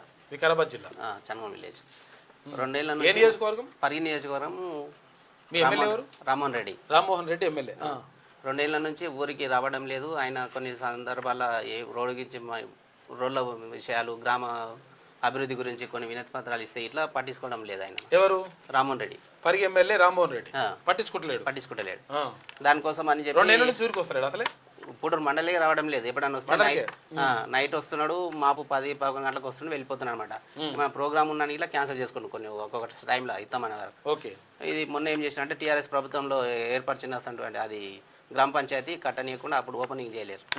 ఇప్పుడు ఓపెనింగ్ కోసమని ఆయన ప్రభుత్వంలో ఓపెనింగ్ చేయాలని చెప్పి పెట్టుకొని మొన్న 14 తారీఖు రోజు డేట్ ఫిక్స్ చేసుకొని వచ్చింది అనమాట. సాయంత్రం 4:30కి అట్లా 4 గంటలకు వచ్చి మేము ఆ రోజు చేసినట్టు ఎమ్మెల్యే వస్తుంది కదా, రేపు అందరం కలిసి గ్రామ యువకులం అందరం కలిసి ఒకటి వినతి పత్రం ఇస్తామని చెప్పి ఒక లెటర్ రాసుకొని ఇస్తామని దగ్గరికి వెళ్ళినాము. ఏమేమి విషయాల మీద వినతి పత్రం? ఒకటి గ్రామ పంచాయతీలో యువకుల కోసమని ఒకటి గ్రౌండ్ గురించి ఒకటి పాత పిఎస్ ఆడ ఒక గ్రౌండ్ ఉంది అనమాట. పాత పోలీస్ స్టేషన్ దగ్గర ఉంటే గ్రౌండ్ ఉంది అందులో. అందులో నుంచి పోలీస్ స్టేషన్ తీసేసిరు మనగూడ సైడ్ చేశారు అనమాట కొత్తగా. ఆ గ్రౌండ్ ఖాళీ ఉంది. పాఠశాల విద్యార్థులకు అలాగే ఇబ్బంది ఉన్నది. గ్రామ యువకుల కోసము ఆడుకోవడానికి ఒక గ్రౌండ్ కోసము, అలాగే ఒక లైబ్రరీ కోసము, రోడ్డు లాల్పాడు నుంచి చిట్టపల్లి గేట్ వరకు, మళ్ళీ అలాగే చనగముల నుంచి మనగూడ రోడ్డుకు జర ఇబ్బంది ఉంది, చాలా ఇబ్బంది ఉంది. ఆల్రెడీ ఇద్దరు ఆడ ఒక రోడ్డు మీద చనిపోయాడు, ఆయన యాక్సిడెంట్ చనిపోయాడు. ఒక ఆమె డెలివరీ తీసుకుపోతుంది, ఇట్లా ఒక డెలివరీ రోడ్ మధ్యలోనే డెలివరీ అయిపోయింది ఒక ఆమె. ఆ విషయంలో ఒక లెటర్ రాసుకొని వినతి పత్రం ఇస్తామని చెప్పి ఆ రోజు టైం దొరికింది, మేము పోతున్నాం. పోయినాక ఆడేం చేసారు అంటే మాకు ఇవ్వడానికి టైం ఇస్తలేరు. ఎవరు ఇప్పుడు స్థానికంగా గెలిచిన సర్పంచ్ శ్రీనివాసరెడ్డి, అలాగే వాళ్ళ అన్న అమర్నాథ్ రెడ్డి, వాళ్ళ కాకాయ కొడుకు కరుణాకర్ రెడ్డి, రెడ్డిలే ఇంతమంది పోతే నీవెవడరా మా ఎమ్మెల్యేకి ఇయనికే లెటర్ ఇయనికే, మేము లేమా, మేము ఇజేమా, మేము ఆఫీస్లో మీటింగ్ పెట్టి ఇస్తాం మేము అని చెప్పి బెదిరించి నానా బూతులు తిట్టి వినతి పత్రం కూడా ఇవ్వద్దంట. వాళ్ళు నానా అనాలే. వాళ్ళు అంటలేరు, మమ్మల్ని తిడుతున్నారు, నానా బూతులు తిట్టి మమ్మల్ని నువ్వు ప్రతిదానికి ఇట్లా వస్తున్నావు అడ్డం, నువ్వు అది చేస్తున్నావు, నువ్వు ప్రతిదానికి ఎవరైనా వస్తే ఇట్లా వినతి పత్రం ఇస్తావు, అది ఇస్తావు, నువ్వు వాళ్ళు అది చేస్తావు, ఇది చేస్తావు, ఇక కొట్టిరు మమ్మల్ని, గుజ్జి కొట్టిరు. మీకు ఎవిడెన్స్ మొత్తం ఇప్పటి వరకు 20 సంవత్సరాల రోడ్డు ఆర్ఎన్బి రోడ్డు, అది ఆర్ఎన్బి రోడ్డు 20 సంవత్సరాలు లేక సింగిల్ రోడ్. అది ఎంత ఘోరం అంటే పరిస్థితి. వేరే ఊరు నుంచి ఆ ఊరు పోవాలంటే ఆ రోడ్డు తప్ప 20 కిలోమీటర్లు తిరిగి పోతారు కానీ ఆ రోడ్డు గుండా పోరు. అట్లాంటి పరిస్థితి. ఆ రోడ్డు కోసము 20 సంవత్సరాల నుంచి ఎదురుస్తే ముందు టీఆర్ఎస్ ప్రభుత్వంలో కాలేదు, ఇవి కనీసం కాంగ్రెస్ ప్రభుత్వంలో చేస్తారేమో అంటే రిక్వెస్ట్ మేము రిక్వెస్ట్ లెటర్ ఇవ్వడానికి విన్నాం. పోతే అక్కడ జరిగిన దాడి పరిస్థితి అంటే చాలా ఘోరం. ఇంకా ఎందుకంటే వినతి పత్రం మా ముందరనే ఇస్తావా, నువ్వు ఎంత బతికెంతరా అన్నట్టు వినతి పత్రం ఇవ్వద్దంటారా? అంత మునగల వాళ్ళకు ఆల్రెడీ బల్బ్ ఎందుకు ఇట్లా అవసరం ఏముంది? వాళ్ళ సర్పంచ్ వాళ్ళ వినతి పత్రం ఇస్తాను మీరు ఎవరు నాయన? ఇప్పుడు మీరెవడు? ఇప్పుడు ఓట్లేసి గెలిపించారు ఎమ్మెల్యేని గెలిపించినప్పుడు ఎమ్మెల్యేకి వినతి పత్రం ఇస్తారు, 100% అడుగుతారు, ఇంకా కావాలంటే నిలదీస్తారు. అది లేకుండా కనీసం వినతి పత్రం మీరు ఎట్లా ఇస్తారని చెప్పేసి అంటే ఇంత బల్బులు ఎందుకు? అది కూడా శాంతియుతంగా పోయి రిక్వెస్ట్ చేసి మరి తీసుకున్నాక ఎమ్మెల్యే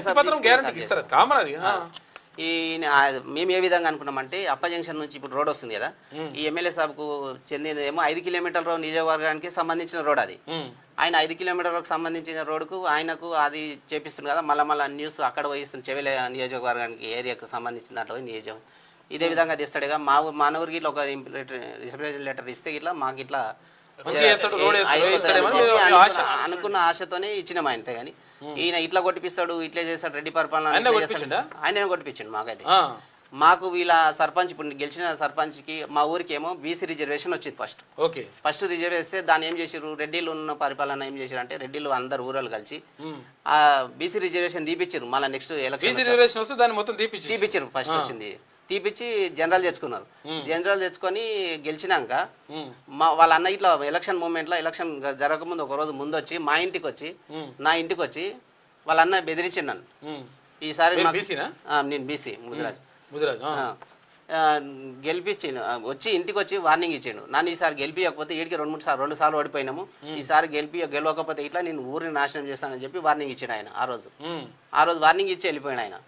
అప్పుడు ఇట్లా అరే మాకేం సంబంధం అన్న, మేము ఒక బీసీ వ్యక్తికి ఇండిపెండెంట్ వ్యక్తికి చేసినాము, మేము వేరే పార్టీలు ఉన్నాం, ఇట్లా మేము బీసీ వ్యక్తిగా మేము ఉన్నాం కాబట్టి మేము ఒక వ్యక్తికి ఇండిపెండెంట్ వ్యక్తికి యాదగిరిగా ఉన్నాడని ఆయన చేసినా. మేము ఆయన చేసినందుకు ఆయనకు అంత వార్నింగ్ ఎట్లా చేస్తారు, మేము ఉన్నాం కదా, ఇంతకుముందు చేసినాము, నా పైసలు పెట్టుకున్నా, నేను నాశనమైన అప్పుల పాలైన అదైనా అంటే నేను ఎవడుగామన్నాడు, నేను ఎవరు చేయమన్నారు, మాకు సంబంధం లేదన్నా, మేము ఒక వ్యక్తికి మేము చేసుకుంటాం అంతే, మా దగ్గర రాకండి అని చెప్పినాం అంతే.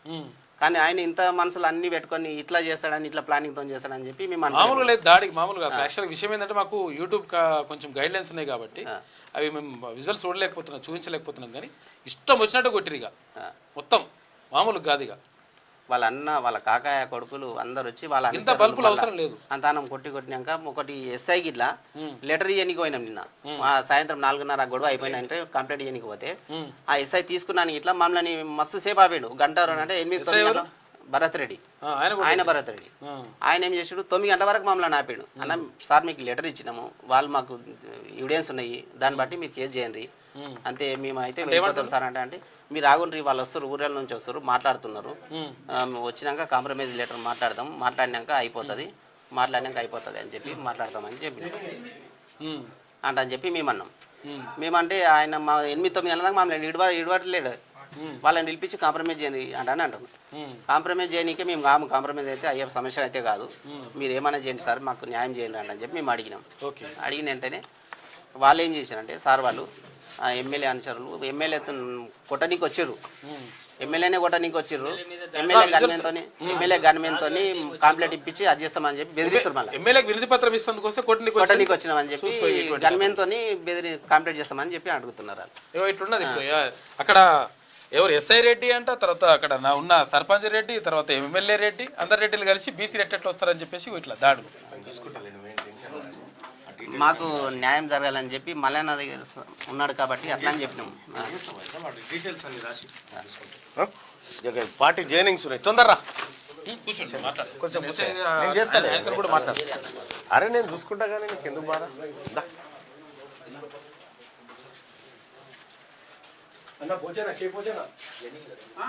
రండి రండి ఏ రా ఉన్నోళ్ళనైతే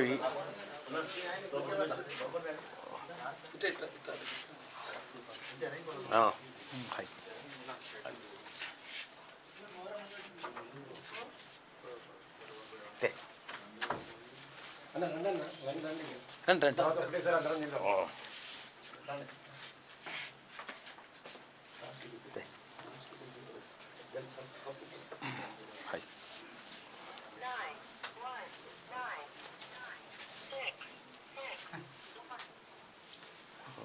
మరి డైరెక్ట్ పేర్లే వస్తున్నాయి కదా, పేర్లు నెంబర్లు.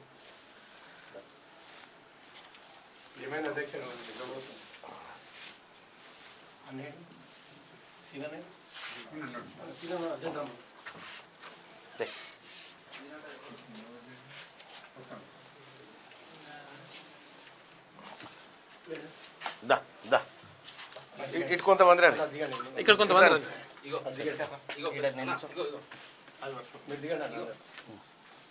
అచ్చా నాకేనా ఇది?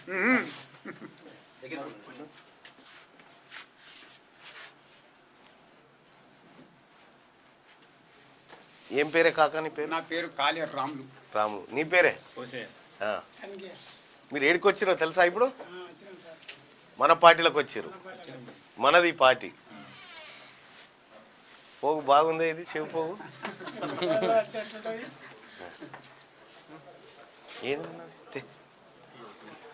ఏందన్నట్టు ఇది చెట్టా? అంటే ఇంట్లోనే, అంటే మన ఆఫీస్లోనే ఆక్సిజన్ చెట్టా?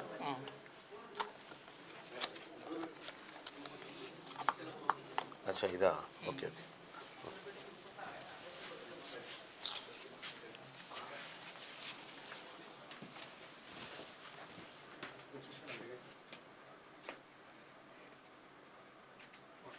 రైట్, రేతో మాట్లాడిపి. సిద్దిపేట జిల్లా చిన్నకోడూరు మండలం. ఇక మాట్లాడిపి దర్శన్. సిద్దిపేట జిల్లా చిన్నకోడూరు మండలం. ఎలమోళ్ళకు రెడ్డి వాళ్ళకు మోసినాం కదా జెండాలు, ఈ ఫస్ట్ జెండా మనదే, మన జెండా మనం మోసుకునేది. మీరు మాట్లాడండి. ఎవరు మాట్లాడతారు చెప్పండి, పేరు చెప్పు. నా పేరు పోచయ్య, సిద్దిపేట డిస్టిక్ చిన్నకోడూరు మండల్, చౌడారం విలేజ్. ఈ పార్టీకి అన్న ఎటు పోతే ఫస్ట్ బీజేపీ చేరినాం. అన్న అంటే ఫేమస్ ఇక, అది అభిమాని అనుకో అన్నకు. ఓకే. అయితే అన్న ఎటు పోతే అటు పోతూ ఉన్నాం. అన్నను కూడా చాలా ఇబ్బంది పెట్టారు, ఆ ఇబ్బందులన్నీ చూస్తూనే ఉన్నాం. ఇక ఇబ్బంది పెడతా ఉంటే చూసినాం. మేము కూడా ఇప్పుడు అన్న ఎటు పోతే మళ్ళీ అదే దారిలో పోవాలని అన్న పార్టీ పెట్టిండు, అదే దారిలో మేము కూడా వెళ్తున్నాం. 79 ఏళ్ళ ఉంది బీసీ ముఖ్యమంత్రి కాలే ఇంతవరకు. మన ముఖ్యమంత్రి కావాలని మనకు ఆశ బాగున్నది. మనం ఇక అదే కార్యక్రమం ముందుకెళ్ళాలి. మాట్లాడండి, ఇది మాట్లాడాలి, చెప్పు, నీకేమనిపిస్తుంది చెప్పు. ఏమనిపించడం లేదు,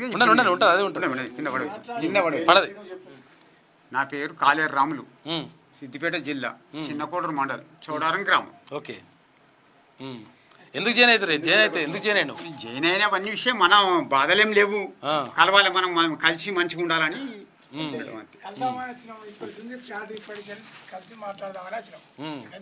ఓకే. దొరల పార్టీలకు వెళ్ళి మన పార్టీలకు మనం వచ్చినా చెప్తున్నాం. అంతే వాడుకో.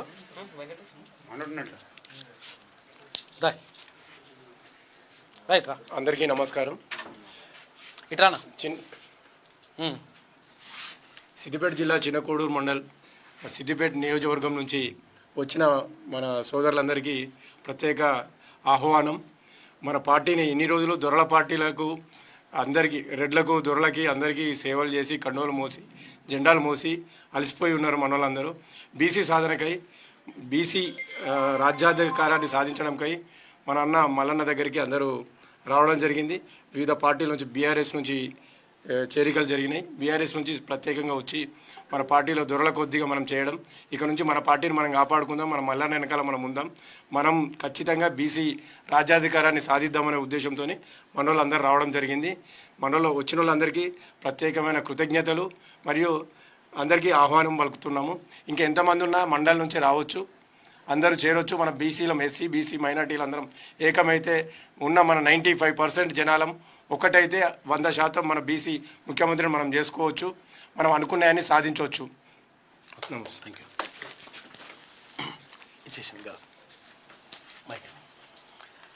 ఇది తెలంగాణ రాజ్యాధికార పార్టీలో రోజు చేరికల పరంపర కొనసాగుతూ ఉంది. అందులో భాగంగా సిద్దిపేట జిల్లా నుంచి వచ్చిండ్రు, చిన్నకోటూరు మండలం నుంచి.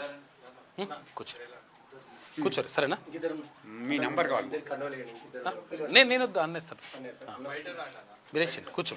మీ నంబర్ కావాలి మాకు. నేను ఇస్తా. ఇక ఆంధ్రజ్యోతి చూద్దాం. రైట్.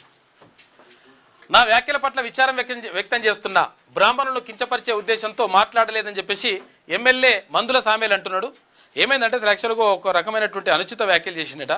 బ్రాహ్మణులు పూజలు చేస్తుంటే ఏదో ఇప్పుడు వస్తారు కదా, ఏదైనా కార్యక్రమం జరిగితే ఆ కార్యక్రమంలో భాగంగా వాళ్ళు మంత్రాలు చదువుతూ పూజలు చేస్తున్నారట. చేస్తుంటే కొన్ని అనుచిత వ్యాఖ్యలు చేసి తిట్టినట్టుగా, అంటే వీళ్ళు ఈ మంత్రాలలో ఏం తిడుతురో అర్థం కానట్టుగా కొన్ని పదాలు వాడి చేసిండు. అవి మనం అనలేకపోతున్నాం. దాంతో మొత్తం కూడా హిందూ సంఘాలు, తర్వాత బ్రాహ్మణ సంఘాలు, రకరకాలుగా అక్కడ భారతీయ జనతా పార్టీ అందరూ కూడా దీన్ని వ్యతిరేకించిండ్రు. దీంతో మళ్ళీ అసెంబ్లీలో మాట్లాడినట మందుల సామేల్. బ్రాహ్మణులు కించపరిచే ఉద్దేశంతో మాట్లాడలేదని చెప్పేసి ఎమ్మెల్యే మందుల సామేల్ అంటున్నాడు. బీజేపీ బ్రాహ్మణులను రాజకీయంగా వాడుకుంటోంది, వారు గమనించాలని చెప్పేసి ఎమ్మెల్యే సూచించిండు. కాంగ్రెస్కు జీవన్ రెడ్డి రామ్ 25, 26 తేదీల్లో నిర్ణయం ప్రకటిస్తారని ప్రచారం జరుగుతుంది. బీఆర్ఎస్లో చేరుతారని అంటున్న అనుచరులు కాంగ్రెస్లో కొనసాగే పరిస్థితి లేదు అని చెప్పేసి జీవన్ రెడ్డి అంటున్నాడు. మూసీ సుందరీకరణతో నయా హైదరాబాద్, ఇక క్యూర్ ఫ్యూర్ రేర్ జోన్లతో వేగంగా అభివృద్ధి, సంస్కరణలతో ప్రజలకు విస్తృత అవకాశాలు. వరల్డ్ గ్లోబల్ హబ్గా కోర్ అర్బన్ రీజియన్. ఇక జిహెచ్ఎంసీ చట్టం స్థానంలో క్యూర్ చట్టం అంట. 4,903 కోట్ల రూపాయలతో యంగ్ ఇండియా స్కూళ్ళు. అసెంబ్లీలో గవర్నర్ శివప్రతాప్ శుక్లా ప్రసంగించిండు. సీఎం మంత్రులు కితాబ్ చెప్పిండ్రు. ఇక బీఆర్ఎస్ నిరసన వ్యక్తం చేసింది. 30 వరకు అసెంబ్లీ సమావేశాలు ఉంటాయి. 20న బడ్జెట్, ఇవాళ రేపు గవర్నర్ ప్రసంగం పైన చర్చ ఉంటుందట. ఇక బీఎస్సీ సమావేశంలో నిర్ణయం తీసుకున్నారు. అసెంబ్లీలో వందే మాత్రం, మజ్లిస్ వాకౌట్, భరతమాత ఆత్మకు అవమానం అని చెప్పేసి బండి సంజయ్ అంటున్నాడు. వందే మాత్రం ఆదేశాలు వెనక్కి తీసుకోవాలి. నాగాలాండ్లో భారీ నిరసనలు చెప్తున్నారట. చూసుకో, వందే మాత్రం పాడితే ఏమవుతుందో వీళ్ళకి ఇదో పరిశాన్ ఉన్నది. ఇది మరి ఏం పాడాలంట వందే మాత్రం పాడకపోతే ఇదేదో రాష్ట్ర వస్తున్నట్టుంది.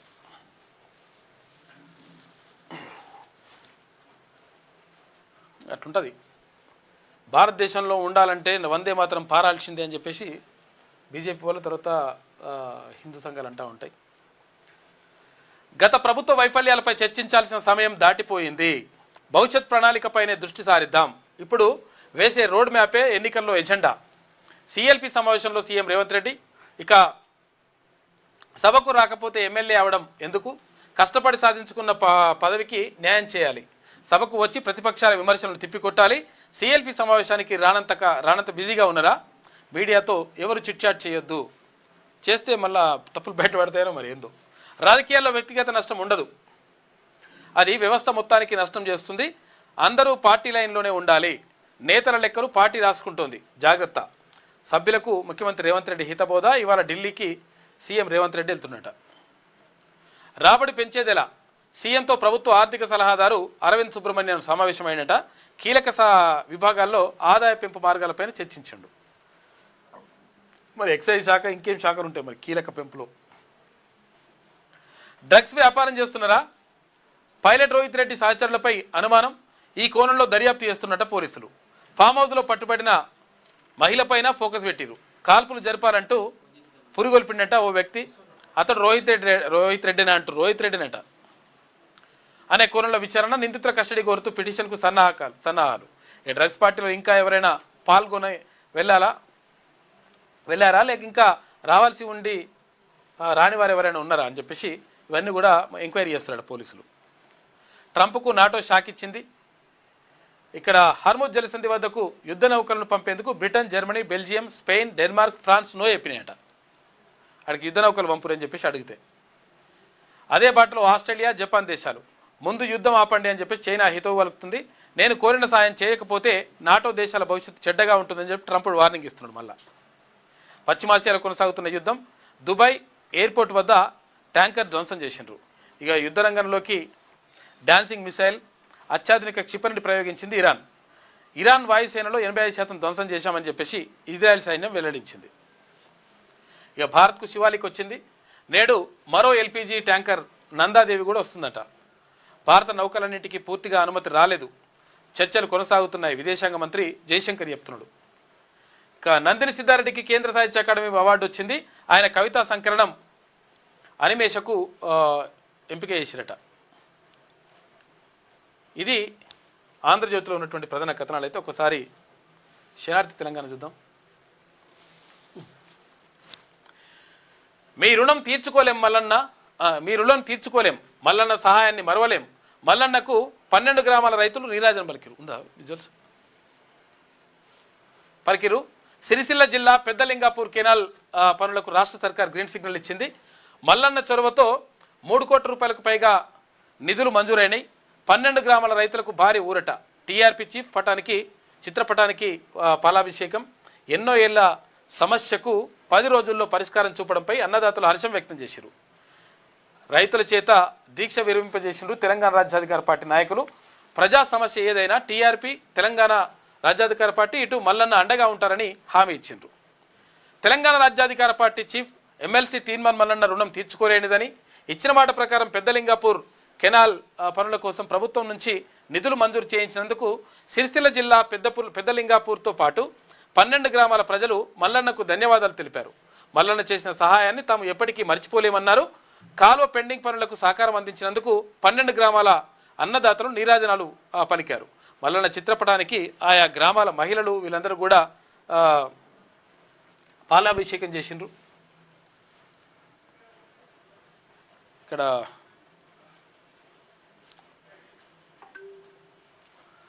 రైతులు పాలాభిషేకం చేశారు. ఇక పెద్దలింగాపూర్ కాలువ కోసం రాష్ట్ర ప్రభుత్వం సోమవారం 3 కోట్ల రూపాయలకు పైచిలకు నిధులు మంజూరు చేసింది.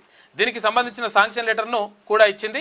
గోదావరి నుంచి వచ్చే కాళేశ్వరం నీళ్లు సిరిసిల్ల జిల్లా పెద్దలింగాపూర్ పరిసర గ్రామాల నుంచి వెళ్తున్నప్పటికీ చాన్నాళ్లుగా కొద్దిపాటి కాలువ పనులు పూర్తి కానందున ఆయా గ్రామాలకు ఇన్నాళ్లు సాగునీరు అందలేదు. ఇక ఏళ్లుగా పెద్దలింగాపూర్ కాలువ పనులు పెండింగ్లోనే ఉండడంతో 12 గ్రామాల ప్రజలు సాగునీటి కోసం భగీరథ ప్రయత్నాలే చేశారు. జిల్లా నుంచి కేటీఆర్ ఇటు కవ్వంపల్లి సత్యనారాయణ సిరిసిల్ల జిల్లా నుంచి ఎమ్మెల్యేలుగా ఉన్నప్పటికీ తమకు న్యాయం చేయలేకపోయారని చాన్నాళ్లుగా బోరున విలిపించారు. ఈ నేపథ్యంలోనే కొద్ది రోజుల క్రితమే తెలంగాణ రాజ్యాధికార పార్టీ అధినేత, శాసనమండలి సభ్యులు తీన్మాన్ మల్లన్నను 12 గ్రామాల ప్రజలు హైదరాబాద్లో కలిసి తమ పరిస్థితిని వివరించారు. ఈ కెనాల్ వర్క్ కంప్లీట్ చేయాలని సుదీర్ఘ కాలంగా పోరాటం చేస్తున్నామని చెప్పేసి వాళ్ళు చెప్తే ఇక్కడికి వచ్చి తీన్మాన్ మల్లన్నను కలిస్తే తీన్మాన్ మల్లన్న అక్కడికి వెళ్ళి 100% మీకు అండగా ఉంటా అని చెప్పేసి అక్కడికే వెళ్ళి ఇక్కడ మంత్రితో మాట్లాడిండు. ఉత్తమ్ కుమార్ రెడ్డి తోటి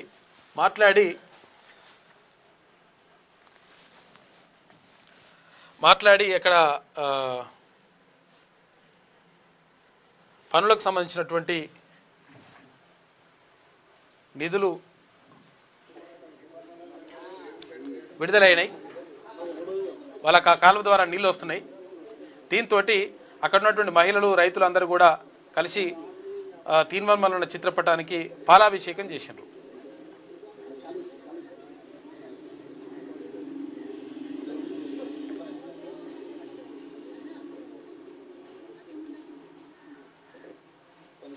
అంటే మంచి చేస్తే ఇట్లుంటుంది లెక్క.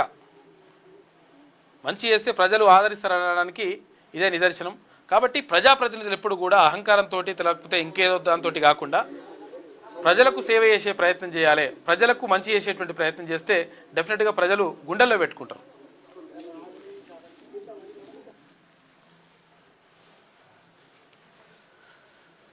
ఇక్కడ అది ఉంటే ఇక్కడ బడ్జెట్ సమావేశాలు షురూ అయినాయి. దేశ జీడిపిలో తెలంగాణ వాటా 4.99% అంట. ఇక 4.18 లక్షలకు చేరిన తలసరి ఆదాయం, 3.13 లక్షల కోట్లకు చేరిన ఐటీ ఎగుమతులు, $3 ట్రిలియన్ లక్ష్యంగా ఆర్థిక వ్యవస్థ అభివృద్ధి కోసం 3 ప్రత్యేక నమూనాలు, పట్టణాభివృద్ధి కోసం క్యూర్ నమూనా, పర్యావరణం కోసం ప్యూర్, వ్యవసాయం గ్రామీణాభివృద్ధి కోసం రేరు. ఇక్కడ ఫ్యూచర్ సిటీ నుంచి బందర్ పోర్టు వరకు గ్రీన్ ఎక్స్ప్రెస్ వే నిర్మాణం, శంషాబాద్కు బుల్లెట్ రైలు, ఆదిలాబాద్ వరంగల్ జిల్లాల్లో అందుబాటులోకి కొత్త ఎయిర్పోర్ట్లు. తెలంగాణ గవర్నర్ శివప్రతాప్ శుక్లా మార్చి 30 వరకు ఈ సమావేశాలు జరుగుతాయి. ఏది అసెంబ్లీ సమావేశాలు. నిన్న గవర్నర్ ప్రసంగానికి సంబంధించినటువంటి అంశాలు ఇవి. ఇక చల్లబడ్డ తెలంగాణ, ఒక్కసారిగా మారిన వాతావరణం. నిన్న కొంతవరకు వడగండ్ల వాన పడ్డది, కొన్ని రాళ్లు పడ్డాయి అక్కడక్కడ. ద్రోణి ప్రభావం కారణంగా పలు జిల్లాల్లో కురిసిన మోస్తరు వర్షాలు, సరిహద్దు జిల్లాల్లో తీవ్ర ప్రభావం ఉండే ఛాన్స్ ఉందంట వెల్లడించింది హైదరాబాద్ వాతావరణ కేంద్రం. చల్లని వార్తతో ఎండ నుంచి ఉపశమనం పొందినారు కొంతవరకు ప్రజలు. రైతులు అప్రమత్తంగా ఉండాలని వాతావరణ శాఖ అధికారులు చెప్తున్నారు. ఎందుకంటే ఈ వడగండ్ల వాన చాలా డేంజర్ ఉంటుంది, చెడగొట్ల వాన అంటారు దీన్ని. ఎందుకంటే పంటలు ఇప్పుడు మామిడికాయలు ఉన్నాయి అనుకో, మామిడికాయలు రాలిపోతాయి, ఆగమాగం ఉంటుంది. దేశంలో వంట గ్యాస్ కొరత లేదు, అన్ని రాష్ట్రాల్లో ఎల్పీజీ స్టాక్ ఉంది, పెట్రోల్ డీజిల్ సరఫరాలోనూ ఎటువంటి ఇబ్బంది లేదు, హర్మూజ్ జలసంధి వద్ద భారత నౌకలు క్షేమంగా ఉన్నాయి, ప్రజలు ఆందోళన చెందాల్సిన అవసరం లేదని చెప్పేసి కేంద్ర ప్రభుత్వం కీలక ప్రకటన చేసింది. అసెంబ్లీ వారం కూడా నడవదు, బడ్జెట్ చర్చకు సమయం సరిపోదు, ప్రభుత్వం ప్రకటించిన షెడ్యూల్ సరిగా లేదు, పండుగతో పని దినాలు తగ్గాయి, ఆదివారం కూడా సభను కొనసాగించవచ్చు, దీనిపై తమకు ఎటువంటి అభ్యంతరం లేదు, ప్రజల పక్షాన గలం వినిపించేందుకు మేము సిద్ధమని చెప్పేసి బీఆర్ఎస్ ఎమ్మెల్యే హరీష్ రావు అంటున్నాడు. సప్లాన్ ముచ్చటే లేదు, బీసీలను పూర్తిగా మోసం చేస్తుండ్రు, మంచిగా మాట్లాడుతుండ్రు పాయల్ శంకర్. గవర్నర్తో సర్కార్ అవాస్తవాలు గందరగోళం మాటలు మాట్లాడించిండ్రు, హామీల గురించి ప్రస్తావన చేయలే, ఉద్యోగుల సమస్యలు ప్రస్తావించలే, బీజేపీ ఎమ్మెల్యే పాయల్ శంకర్ మాట్లాడుతుండ్రు. ఇట్లా మాట్లాడాలి. అయితే ఏ వర్గాల నుంచి వచ్చినామో, ఇప్పుడు ఎస్టీ దళిత వర్గాల నుంచి వచ్చినటువంటి వాళ్ళు ఎస్టీకి సామాజిక వర్గానికి సంబంధించి మాట్లాడరు కొంతమంది. ఎందుకంటే ఒకవేళ ఇప్పుడు ఎమ్మెల్యేలు అయిపోయిన తర్వాత వాళ్ళు మళ్ళీ అగ్రవర్ణాలుగా మారిపోతారో ఏమో అర్థం కాదు, కానీ అట్లా అవుతుంది అనమాట. ఒకవేళ ఇక్కడ గిరిజన సామాజిక వర్గం నుంచి వచ్చిన వాళ్ళు ఎస్టీల గురించి మాట్లాడరు కొంతమంది, బీసీ సామాజిక వర్గం నుంచి వచ్చిన వాళ్ళు వీళ్ళ గురించి మాట్లాడరు, ఇట్లా చేస్తుంటారు. అది కాకుండా వాళ్ళ గురించి మాట్లాడాలి, వాళ్ళ ఓట్లతో గెలిచినాం కాబట్టి వాళ్ళ మంచి కోసం చూడాల్సినటువంటి బాధ్యత ఉంటుంది. కాబట్టి పాయల్ శంకర్ మాట్లాడుతుండు, అభినందించాలని. రైతులకు వెన్నుపోటు, రాహుల్కేమో 1000 కోట్లు, 6 గ్యారెంటీలకు చట్టబద్ధ తేదీ, కేసీఆర్ హయాంలో నాట్లు వేసే నాటికి రైతు బంధు నిధులు వచ్చేస్తుండే. నిజం కూడా మరి ఇప్పుడు ఉంటుండే, మరి ఇప్పుడైతే ఆ రైతు బంధు బీతు బంధు ఏం లేవు. 2 సంవత్సరాలే 2 సార్లు వేసిండ్రు, అంటే 4 సార్లు వేయాలి కదా అసలు యాక్చువల్గా, 6 నెలలకు ఒకసారి అనుకున్నా. రాహుల్ బంధు కాదు, రైతు బంధు వేయండి, కూలీల భరోసా కోసం ఎదురు చూస్తుండ్రు, కొత్త క్యాలెండర్ తప్ప జాబ్ క్యాలెండర్ లేదని చెప్పేసి మాజీ మంత్రి కేటీఆర్ అంటున్నాడు. విషయం ఏంటంటే 6,000 రూపాయలు, ఇప్పుడు సంవత్సరానికి 12,000 రూపాయలు ఇస్తాంటారు ఎకరకు, ఇంకా అది పెరగకనే పాయ. తర్వాత వచ్చిందాన్ని ఇస్తురా, ప్రతి పంటకి ఇస్తురా అంటే అది కూడా లేదు. మరి 15,000 ఇస్తానే, మళ్ళా 15,000 ఇస్తానే, ఇప్పుడు అసలుకే అది లేదు. గల్ఫ్ గజగజ దాడులు ప్రతిదాడులు అస్సలు దగ్గర ఇరాన్, పశ్చిమాసియాపై డ్రోన్ అటాక్స్, ప్రతిగా యుఎస్ రివర్స్ అటాక్స్ చేస్తున్నది, హర్ముజ్పై పట్టు కోసం అమెరికా తాపత్రయపడుతుంది, గట్టిగా ప్రతిఘటిస్తామంటున్న ఇరాన్, ట్రంప్కు జలకిచ్చిన మిత్రదేశాలు. ఇక బీజేపీ బెంగాల్ కేరళ ఎన్నికలకు ఆ అభ్యర్థులు ప్రకటించింది. బెంగాల్ కేరళ 2 అంటే 4 రాష్ట్రాలు, 1 కేంద్రపాలిత ప్రాంతంలో ఈసారి ఎన్నికలు అవుతున్నాయి. కేరళ తొలి విడత 47 మంది అభ్యర్థుల ప్రకటన, పశ్చిమ బెంగాల్ మొదటి విడతలో 144 మంది అభ్యర్థులను ప్రకటించింది భారతీయ జనతా పార్టీ. ఇక 2 చోట్ల పోటీ చేస్తున్న బీజేపీ నేత సువేందు అధికారి అంట. ఆస్కార్ అవార్డులు రిలీజ్ అయినాయి, కాకపోతే భారత్కు ఒక్కటి రానట్టుంది. ఇంకా ఈసారి అవార్డులు అరుదైన ఘటన, 2012 తర్వాత టై కావడం మొదటిసారట. ఒకే కేటగిరీలో 2 మూవీలకు అవార్డులు వచ్చినాయి ఈసారి. ఉత్తమ నటుడిగా మైకేల్ బి జోర్డాన్, ఉత్తమ నటిగా జెస్సీ బక్లీ, ఉత్తమ చిత్రంగా 1 బ్యాటిల్ ఆఫ్టర్ అనదర్ అని చెప్పేసి ఒక వార్త కనిపిస్తూ ఉంది. ఇండియాకు రానట్టున్నాయి మరి. ఆస్కార్లు. ఈ ఆస్కారాల్లో కొన్ని లెక్కలు ఉంటాయని. మావోయిజం అంతమైనా పోరాటాలు ఆగబోవు. ఎవరు? ప్రొఫెసర్ హరగోపాల్ అంటున్నాడు. మావోయిజం లేనప్పుడు అర్బన్ నక్సలిజం ఎక్కడిది? కేంద్ర సర్కార్ను ప్రశ్నించేటోళ్ళందరిపై అర్బన్ నక్సల్స్గా ముద్ర వేస్తుండ్రు. ఆదివాసీల సంపద ఖనిజాలను మైనింగ్ చేస్తే పోరాటాలు ఏ రూపంలో వస్తాయో తెలియదని చెప్పేసి ప్రొఫెసర్ హరగోపాల్ అంటుండు. మంచి స్పీకర్ ఆయన. అంటే వామపక్ష భావజాలంతో మాట్లాడుతాడనేటువంటి అది ఉన్నాయన మీద. ఒడిశాలో దారుణం, కటక్లో ఘోర అగ్ని ప్రమాదం జరిగిందట. అసెంబ్లీ వారం కూడా నడవదని చెప్పేసి హరీష్ రావు అంటున్నాడు. మీ రుణం తీర్చుకోలేం మల్లన్న అని చెప్పేసి అక్కడ ప్రజలు అంటున్నారు, పెదలింగాపూర్ ప్రజలు. ఇది శనార్థి తెలంగాణలో ఉన్నటువంటి ప్రధాన కథనాలు. అయితే ఒకసారి అగో ఎటువా ఈమె రాలేదా? వస్తారట లేదా? రానంటుందా? ఏమంటుంది? ఇది అదేనా కాదనా? ఇదేనా? అగో ఇట్లా వస్తుంది అది పేపర్. ఈ పేపర్ గీడుందా? దా దా దా రైట్.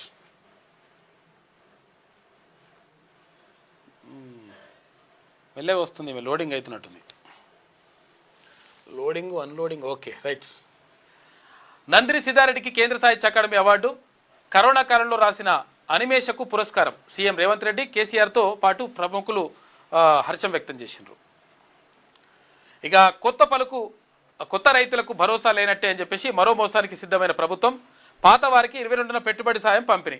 ఏటా 3 లక్షల మందికి పైగా కొత్త రైతులు. వారి రైతు భరోసా రిజిస్ట్రేషన్లకు అనుమతి లేదట. అగో ఇదేందో కథ మరి. తమకు ఆదేశాలు రాలేదంటున్నారు ఏఈఓలంట. కొత్త వాళ్ళకి ఎట్లా ఇప్పుడు రిజిస్ట్రేషన్ కొత్త భూమి కొంటారు. ఇప్పుడు 1 ఎకరా భూమి కొన్నారనుకో, వాళ్ళకి రైతు భరోసా రాకపోతే ఎట్లా మరి? కొత్తలకు కూడా రావాలి కదా. ఎస్సీ వర్గీకరణ అమలు ఎప్పుడు? ఏడాది క్రితమే అసెంబ్లీ ఆమోదం చెప్పింది. నిరుడు ఏప్రిల్లోనే గెజిట్ విడుదలైంది. నాటి నుంచి కాగితాలకి పరిమితమైంది. కుల ధృవీకరణ పత్రాలు ఇవ్వని వైనం. అమలు చేయాలి. ఇప్పుడు ఏంది పర్సెంటేజ్ కూడా 15% అమలు అవుతాయని చెప్పేసి చెప్పింది. మరి ఏం చేస్తారు? 15% నుంచి 19% పెంచుతారా, ఉంచుతారా, ఏం చేస్తారో కూడా దాని మీద క్లారిటీ ఇవ్వాలి. దాంట్లో కూడా వర్గీకరణకు సంబంధించి ఇక్కడ ఎస్సీ బి ఎంత, ఏ ఎంత, సి ఎంత, ఇవన్నీ కూడా దేనికి దానికి 3 విభాగాలకు విభజించారు కదా, దానికి సంబంధించి క్లారిటీ ఇవ్వాలి. ఇంకా ఉద్యోగాల్లో అన్నిట్లలో ఇవ్వాలి కదా. పూరి గుడిసె ఉన్న వాళ్ళకి ఇందిరమ్మ ఇండ్లంట. టెంట్ తరహా తాత్కాలిక ఆవాసం ఉన్నా ఓకే. వ్యవసాయ యంత్రాలున్న రైతులకు నో ఛాన్స్ అంట. అగో కేంద్ర మార్గదర్శకాలతో రాష్ట్ర సర్కార్ సర్వే చేస్తుందట. ఇక డబుల్ ఇండ్లు కిరాయికిస్తే రద్దేనట. నివాసం ఉంటామని బాండ్ పేపర్ ఇవ్వాలి. తాళాలేసి ఖాళీగా ఉంచితే నోటీసులు ఇస్తామని చెప్పేసి పొంగులేటి శ్రీనివాసరెడ్డి అంటున్నాడు. అంటే ఇంట్లో అవసరం లేని వాళ్ళు ఇచ్చేసేయాలని. వాస్తవమే, నిజంగా కూడా అట్లే ఉండాలి. మరి అమ్ముకుంటూ రావును కానీ డబుల్ బెడ్రూమ్ ఇల్లు. ఇదో కథ నడుస్తుంది. మొత్తం మీద అసెంబ్లీ సమావేశాలు నడుస్తూ ఉన్నాయి. మరి ఏం జరుగుతుంది, ఏం కథ? 20 తారీఖు నాడు ఏం బడ్జెట్ పెడతారు, మరి ఎవరెవరికి ఎంత కేటాయింపులు జరుగుతారు, ఎస్సీలకు ఎంత, ఎస్టీలకు ఎంత, ఇక్కడ ముస్లిం మైనార్టీలకు ఎంత, తర్వాత ఇక్కడ బీసీలకు ఎంత, తర్వాత విద్యకి ఎంత, వైద్యానికి ఎంత, వ్యవసాయానికి ఎంత, ఇట్లా ఏ రంగానికి ఎంత కేటాయిస్తారు, ఏం కథ? నిజంగా కేటాయించిన ఖర్చు పెడతారా లేదా, ఈసారి బీసీ సప్లైని అమలు చేస్తారా లేదా, ఇవన్నిటిపైన రాష్ట్ర వ్యాప్తంగా చర్చ జరుగుతూ ఉంది. కాబట్టి ఏం పెడతారు, ఏం కథ, మరి పెట్టినవి నిజంగా మరి పంపిణీ చేస్తారా లేదా, ఇవన్నిటి కూడా దీనిపైన అంతా కూడా చర్చ జరుగుతూ ఉంది. కాబట్టి మరి ప్రభుత్వం ఏం చేస్తుంది అనేది 20 తారీఖు నాడు లెక్క